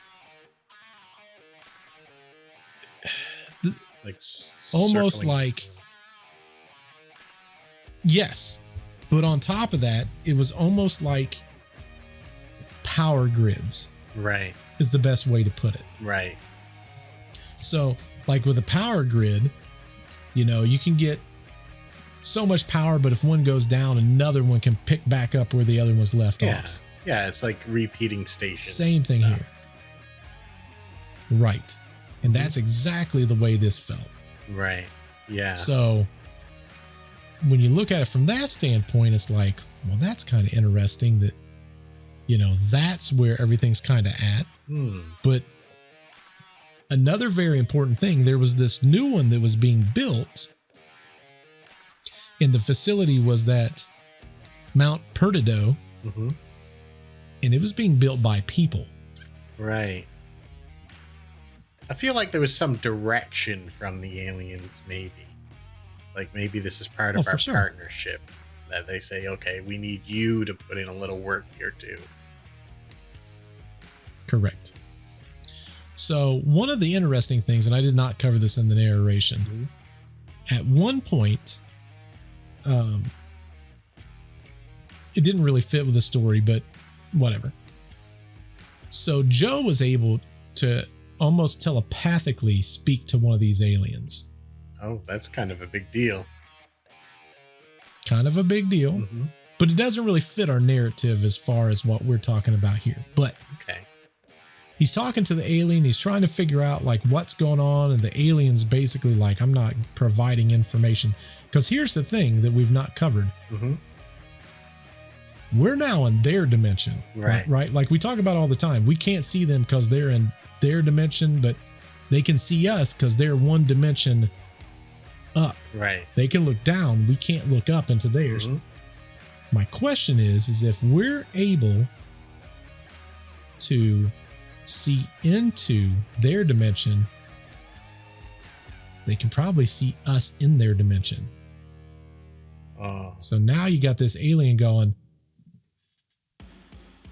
hey, Bill Bop. Yeah, I see this guy now. See this over here? Don't look directly at him. You see that? Who is that? Why is he floating? What's he looking at? So Joe makes contact. Yeah. Alien confronts him. Like, what are you doing? Why are you here? And he goes, a better question is, what are you here? The alien goes, doesn't matter. So they start this dialect back and forth. And the conversation was, you have humans that's helping you with this. I guess I'm confused. Like, how is it you view humans as equals, or what are you looking at? And basically the alien, he didn't say it laughed, but it was kind of like, we look at you humans like you would look at a flock of birds. You know they're there, but it's not. There's no value to us. You're doing work. We're providing you with something, and then you're using it. Kind of rude, but kind of true. Yeah, kind of true. I guess this is the second Lord of the Rings reference we're gonna have tonight. But you know how it's like Frodo would put on the ring and he could finally see the true form of the ring wraiths and stuff like that. But the moment he sees them, they can see him, and Sauron can see him. They can see him. So that's kind of what I was thinking when you were describing that part. And that's exactly what it is. It's literally exactly like that. Yeah. That's kind of why I used that reference earlier, because it fits. Yeah, that's interesting. But now, it's very interesting. But it goes back to the talks we have about that dimensions all the time. It's like it's on a different dimensional plane. But now, the interesting thing is, as Joe is getting these coordinates, he's now noticing that they're connecting, right? So, if we're looking at a line and we go, there's a dot, there's a dot, there's a dot, there's a dot. Eventually you can go, without knowing the next one, you can go, if I was a dot, I'd put a dot right here, right? Yeah, complete the pattern like you did in grade school kind of thing, or aptitude tests, you know? What's the next number? Maybe we're going to go into that in the near future. But again, we do. Had it not been for Pat, we wouldn't have had any dots. Right, exactly. He had to lay out the initial pattern. Like, he had to leave the door open, and then we can scurry in behind him. Correct. Now, something that I didn't mention, and we're going to mention it, I'm going to mention it here since we talked about the alien seeing Joe and Joe having a conversation. He did ask, what is this energy? And he goes, we use this. This is what we use. And the long and short of it was they're pulling some type of energy from the core of our planet that they need. This device is basically harnessing whatever this energy is. Okay. And these hubs is the equivalent of like an oil pump. Right. Like out in the desert. It's basically an oil pump. But I also think of this spot, it's kind of like, for those of you that's played video games and you've played the game Ark, there's always these, you go into the obelisk and you can go to different spots in the map. This reminds me of an obelisk. It's almost like you go into this place that's not really there. It's there, but it's not really there. That's exactly what this reminds me of. I just hope this, whatever they're taking, isn't something that could be completely depleted from our planet. You know what I mean? Like, it's never explained. Yeah, I know. Because like he explained, he wasn't smart enough to understand what it is. Yeah, and they didn't sound like they were super forthcoming about it either. Like, how much time in your life have you spent explaining things to birds? Probably not much. And the biggest thing that they mentioned when they was talking to him, the most important thing, is they said, we're not going to interfere if you guys kill each other, but you will not kill the planet because we need this. Right. We talk about nuclear war, and who shows up during every nuclear war? It's these guys, I guess. UFOs are cited heavily when there's typically acts or threats of nuclear war. Supposedly that's when they started showing up. Correct. Yeah. Correct. And my guess is they can't afford for us to screw up so bad that we destroy this planet. Right. Potentially again, which will go back to another episode you might want to check out. Also, it is actually coming out this week, which will be in April. So for you guys, it'll be about a month, probably about a month from now. It will be coming out May 3rd. Go back and check that one out. It's called Previous Civilizations. It's from our fine friend, Mr. Nick over there. He did a killer episode on it. You I might thought want it to was check that pretty out. fun. I think you'll like it. And I like how these tie in. It's I a like great that episode. a lot. All of these for the next few series of weeks are going to tie into other things we've talked about too, which is kind of cool. This I is like it. the Deceptive Reality Extended Universe. It really is. Let's check out this next section. It kind of starts digging into some more stuff, Nick. We're getting into the good stuff now. Yeah, I'm kind of like on edge here. Like I need to know what's up. Joe McMoneagle, with his special skill to see far-off places with his mind, continued to uncover secrets around the world. One day, he was given coordinates that led him to a mountain and a jungle area. Here, he saw a hidden base that looked like something out of a movie, with high-tech equipment and strange machines. Joe described how all these bases he found were connected, like a spider web that wasn't fully turned on yet. They seemed to be waiting for something to activate them fully. He compared the network of bases to a cobweb, where every angle was part of a larger design, all linked together but still dormant, just waiting. In his visions, Joe also saw that these places could send and receive important signals and were somehow connected to a space platform that stayed fixed in one spot above Earth. This platform was very old but used advanced technology that was hard to understand. Joe felt that these bases and the platform were not harmful or evil. They seemed to be just observing or doing something important with energy from Earth. He even got the impression that there are similar bases hidden under the sea. These discoveries were so unusual and complex that Joe struggled to explain them. But one thing was clear. These hidden locations were part of a bigger system, possibly run by beings not from Earth. Some of these beings looked almost human, working together with humans at these bases. This led to more questions than answers. Were these beings aliens or something else? The mystery deepened as more remote viewers confirmed the existence of these bases, suggesting a vast and hidden interaction between Earth and outer space that most of us are unaware of. I'm getting like secret invasion vibes from this, I gotta tell you. It kind of has that vibe to it a little bit, Nick. Yeah, I mean, they're not gonna straight up tell a does. guy like, yeah, it's fine, we're not gonna, like, you know, we're gonna invade you. They're like, yeah, we don't care what you do, we're just Right. taking some gas from your planet. Yeah, we're just taking some energy. It's all good. Yeah, we're just it's all good in the filling up our It's fine. space station wagon and we're gonna be on our way. No problems, man. It's fine. It's fine. Don't freak out. Yeah, we've It's all got hidden good. bases everywhere, under your seas, in your mountains, in your jungles. You know, what are we gonna do? Yeah, what are we gonna do? We just listen. We just getting some stuff. It's Yeah, fine. it's fine. Just gas. We're taking some gas for our space cars. It's fine. Well, the interesting thing about all of this is now Joe's starting to piece some stuff together, and he goes, "Wait a second." He's following the lines, Yeah. and he goes, "All this stuff connects." Oh, there's some water. Wonder if there's a base underneath Yeah. there. Oh, there is. There should be one right there. There should be one right here. And others are verifying his findings, you said, I believe, as well. Correct.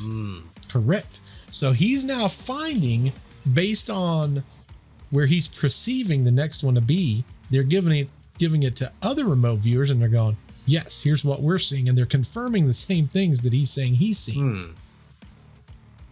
Interesting. So, yeah, it's kind of digging in a way to where you go, something to this, It something to it. kind of sounded like there was a lot of aliens in each base. Like, there seems to be a lot of them on Earth if this is the case.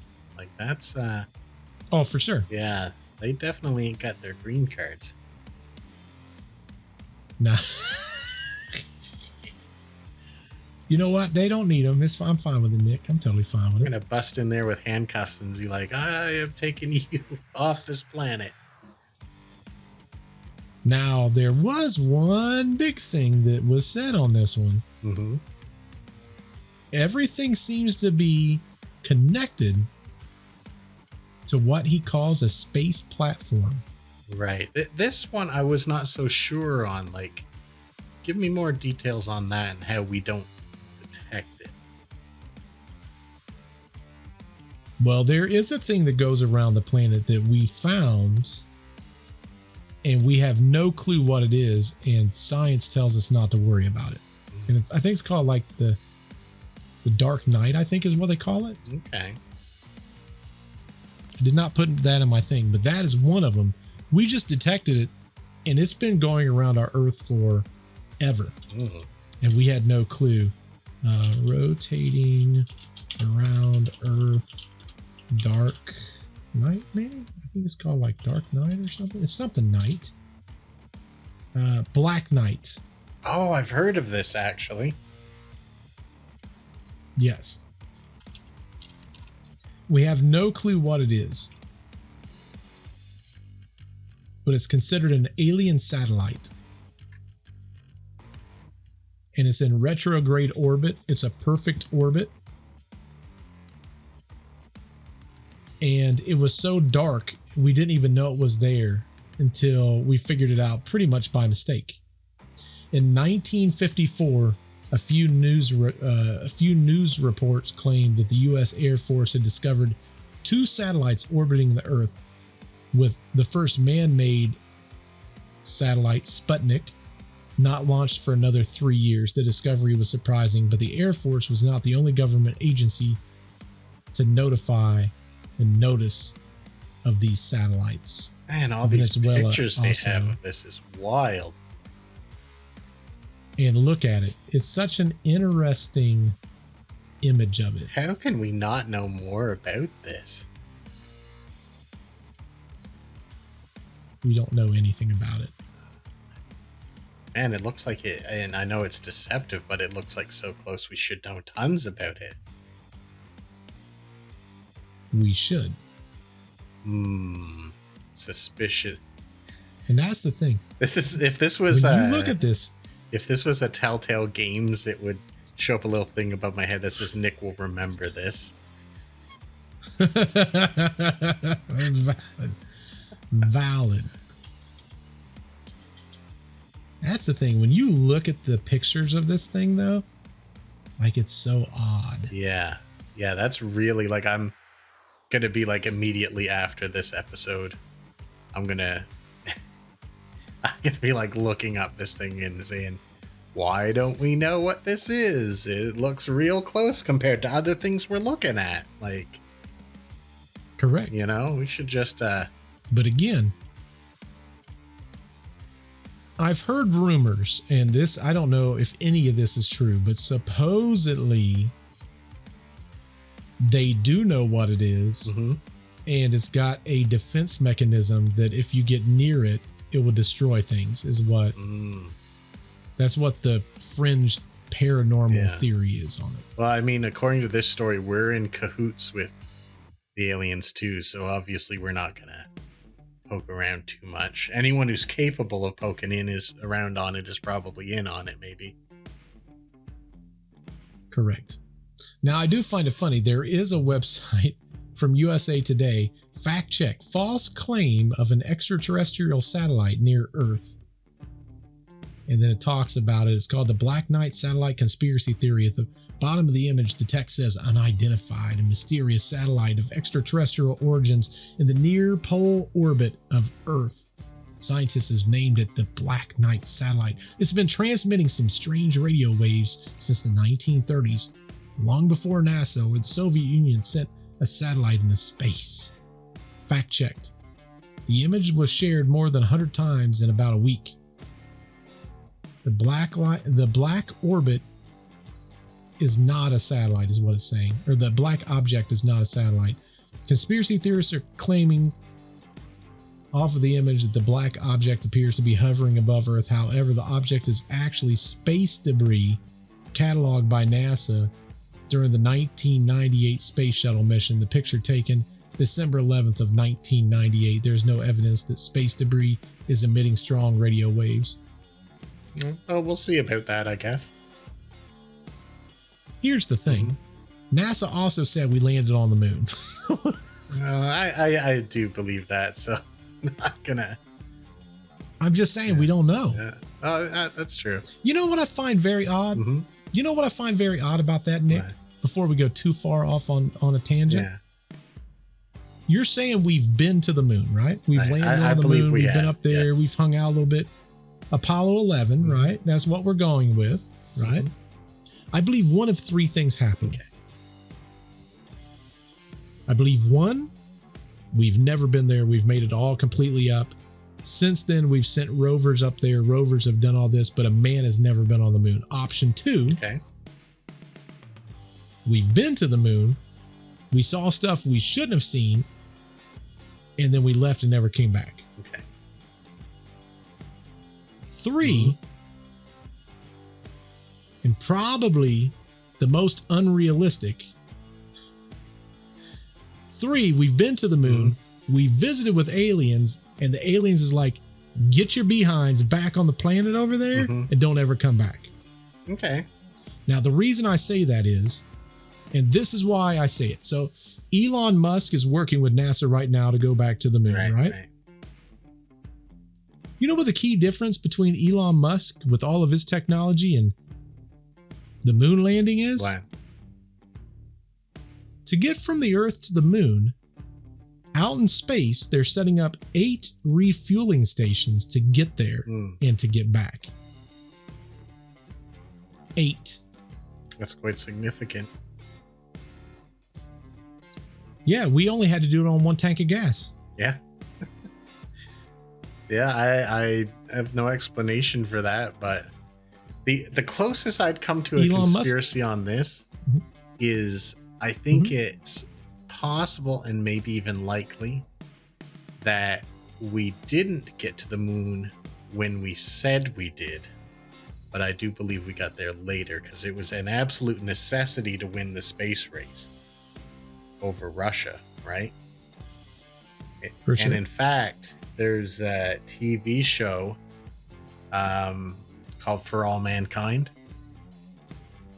that kind of shows how things might be different if we hadn't won the space race.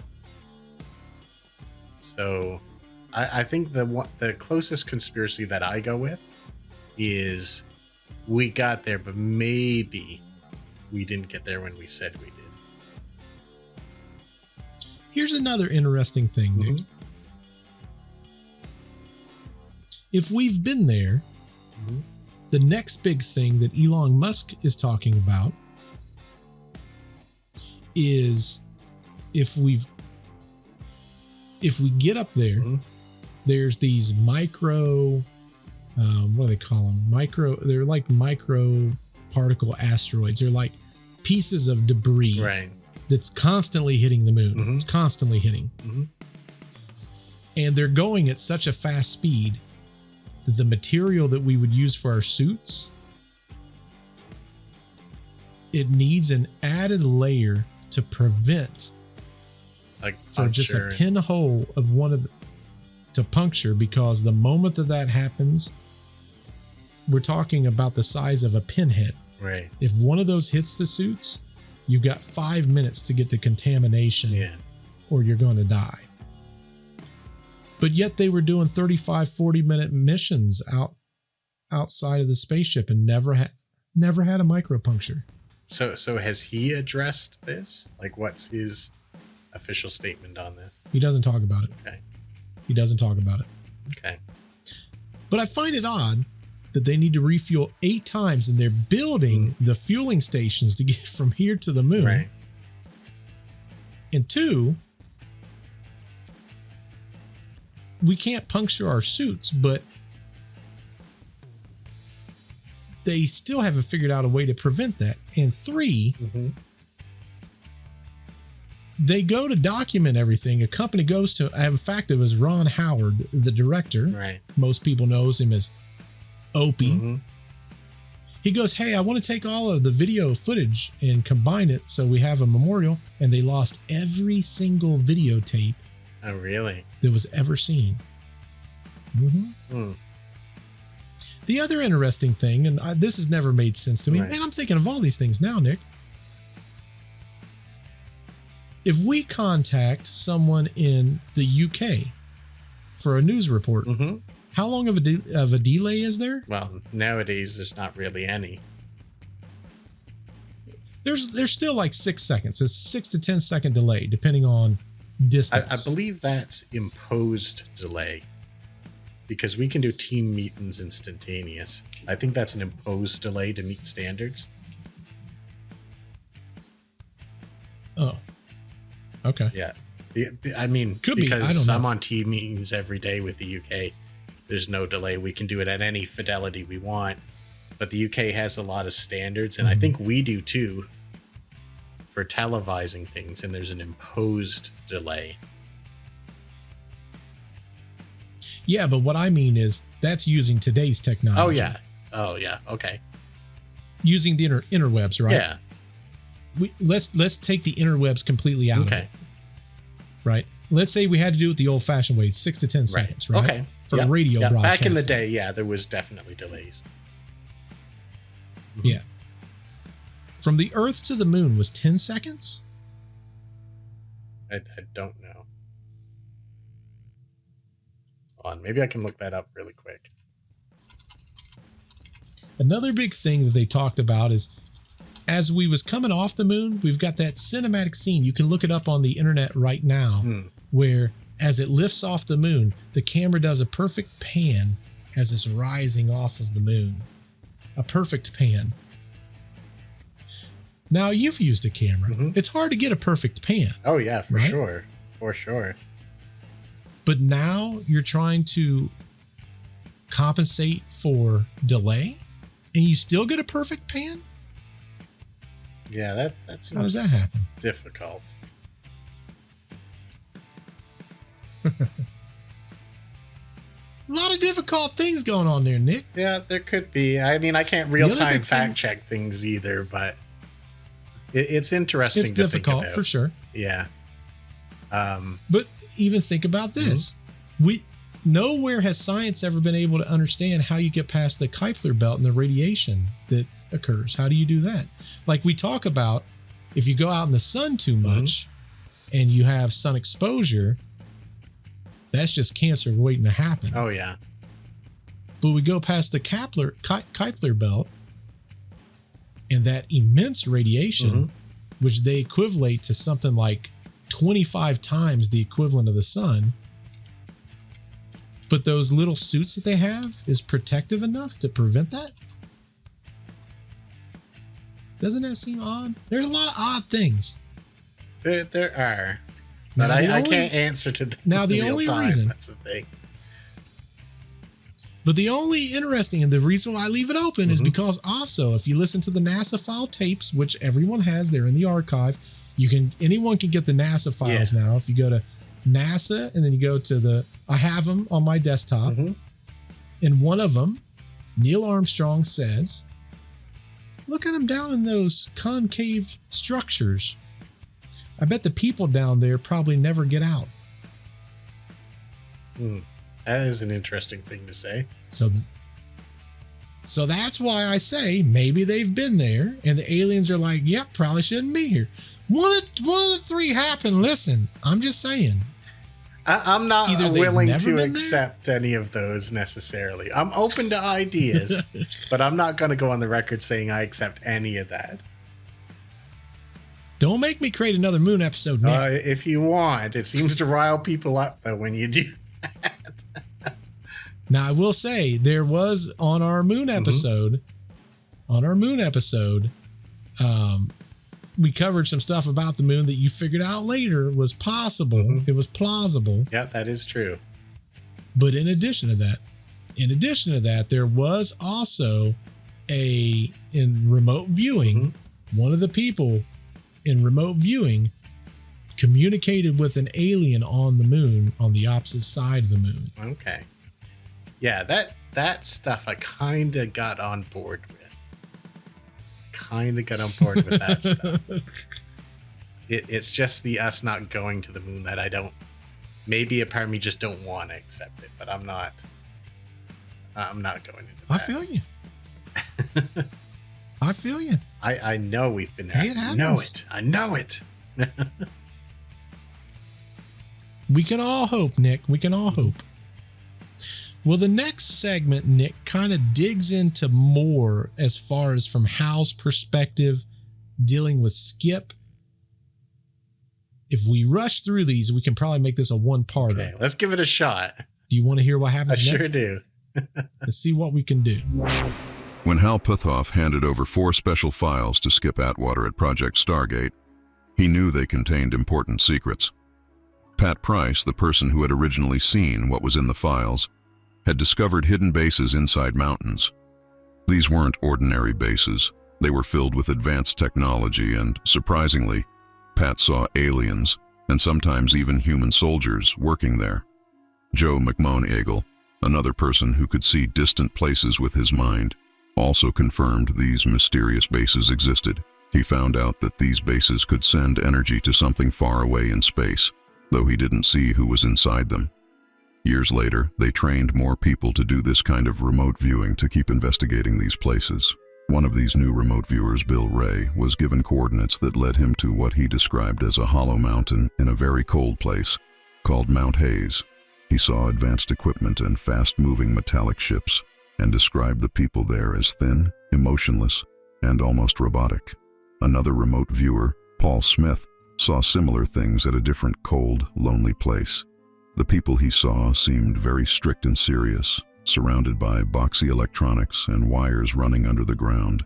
As more sessions took place, Skip Atwater noticed that all the remote viewers were seeing similar things: cold mountains hiding bases full of high-tech equipment and strange, unemotional beings.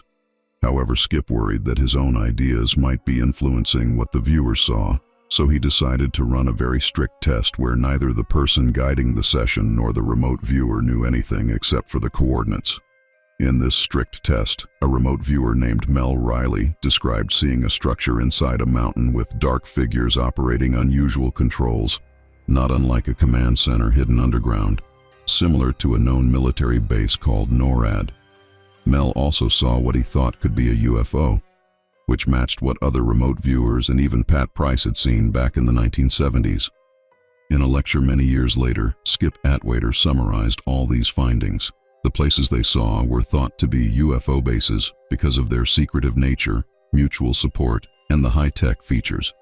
They seemed to serve a monitoring purpose, watching over something important. I'm glad that they did that test where they, sent them in blind and then got them to fill it in, because that's important. Like, that's part of the scientific method to get someone to do something without influencing their thoughts or results in any way. Correct, because when you think about it, everyone's seeing basically the same thing.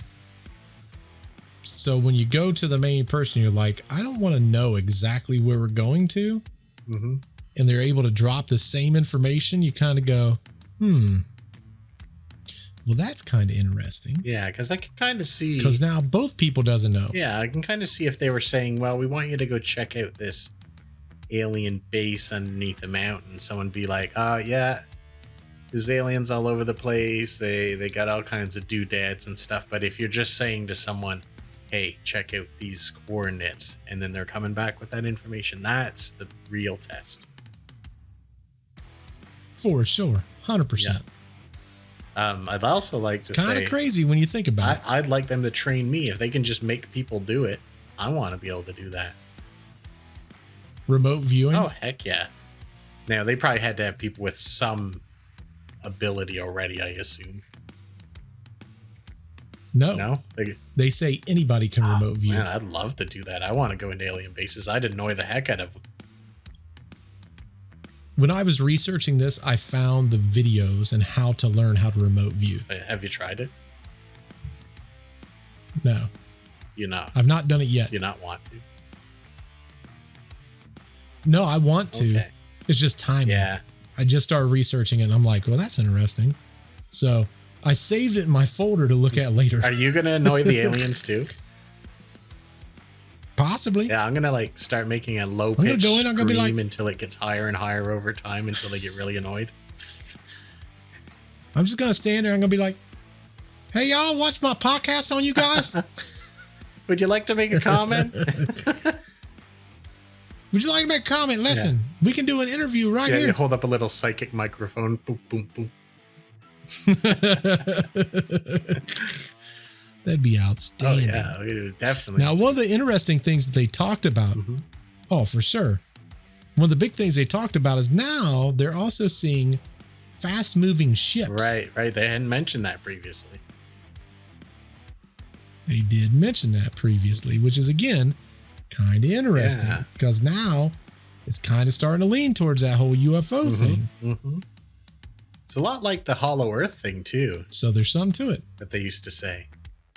Correct.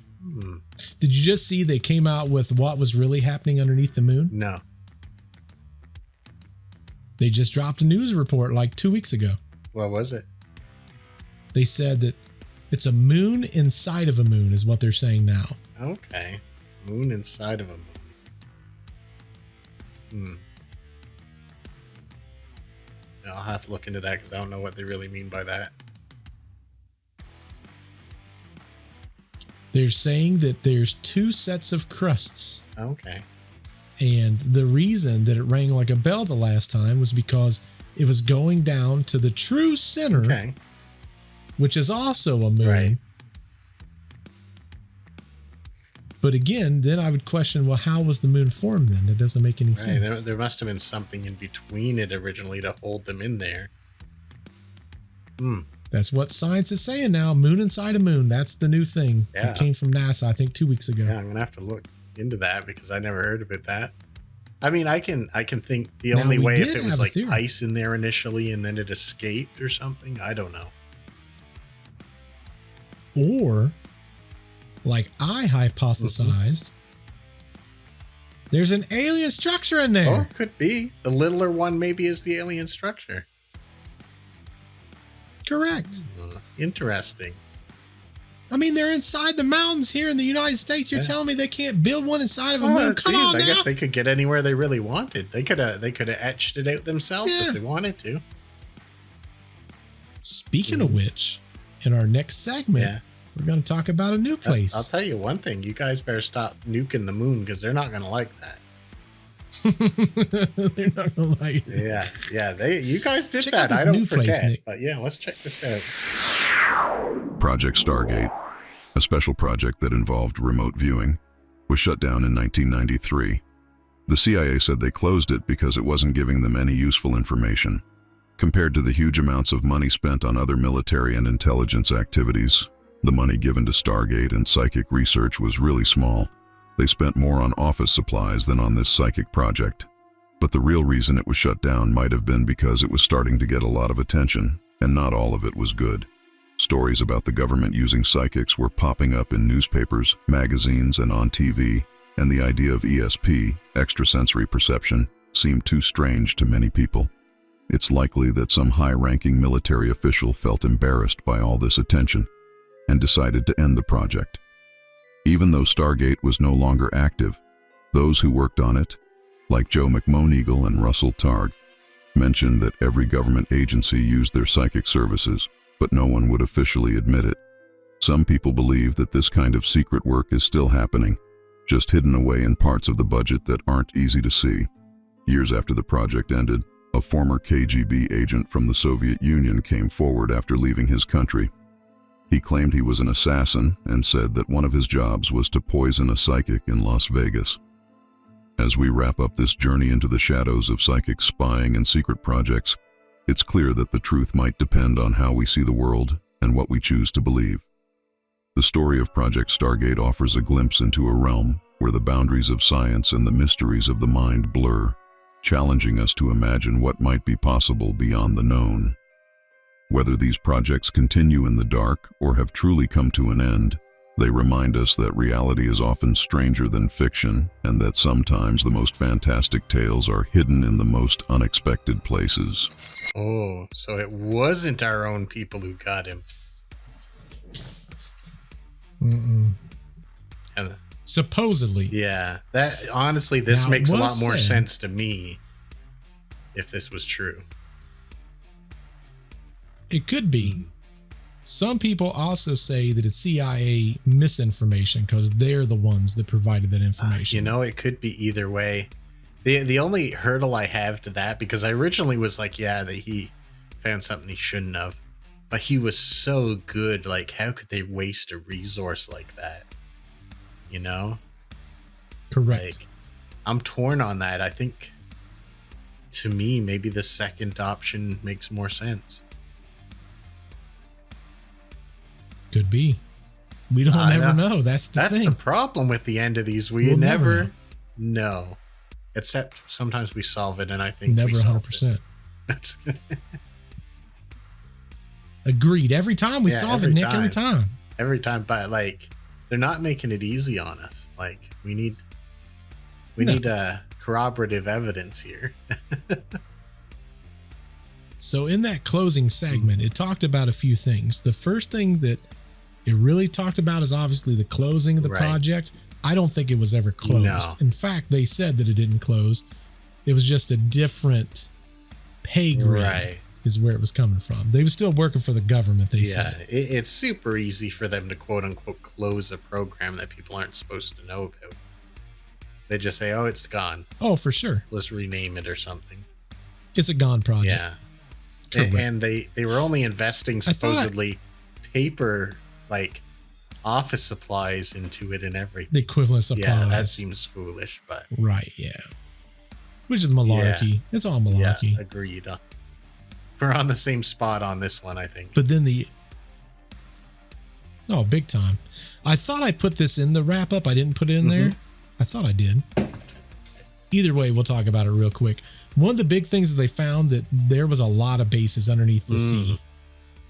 So the theory came out that they believe the reason they're building these bases in these very difficult to be in areas as well as the sea is because people can't get to them very easily. That makes a lot of sense, though.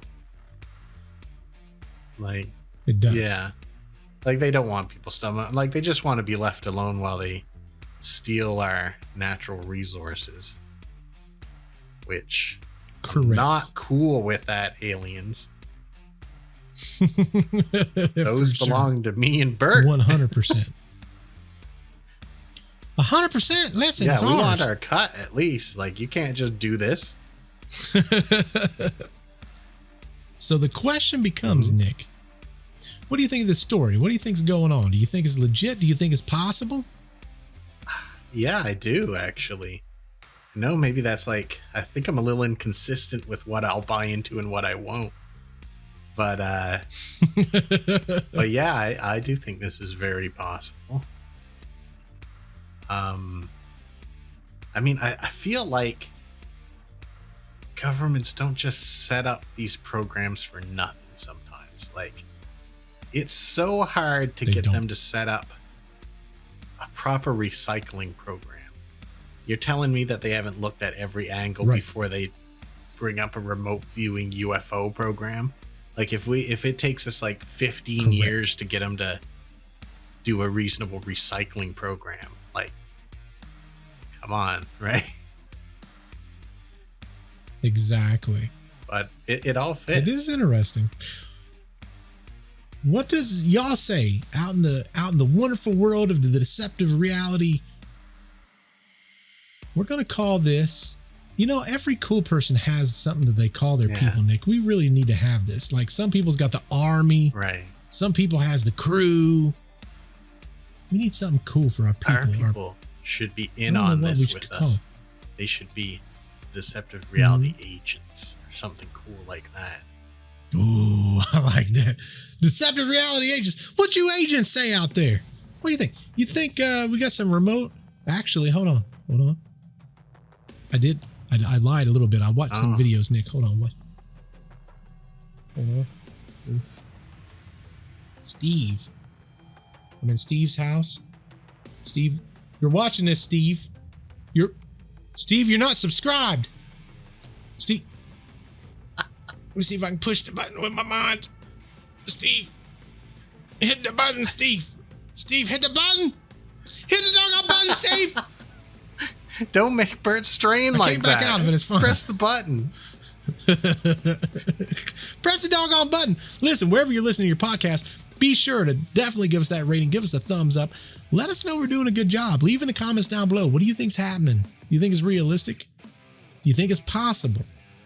And remember, This is just one of the 3 that I've got that's going to go into that big story. Now, between there, Nick's going to have his own little thing because he never knows what I'm going to be talking about from day to day to day. And the next one is not going to be like remote viewing. I can assure you of that. It's going to be very different.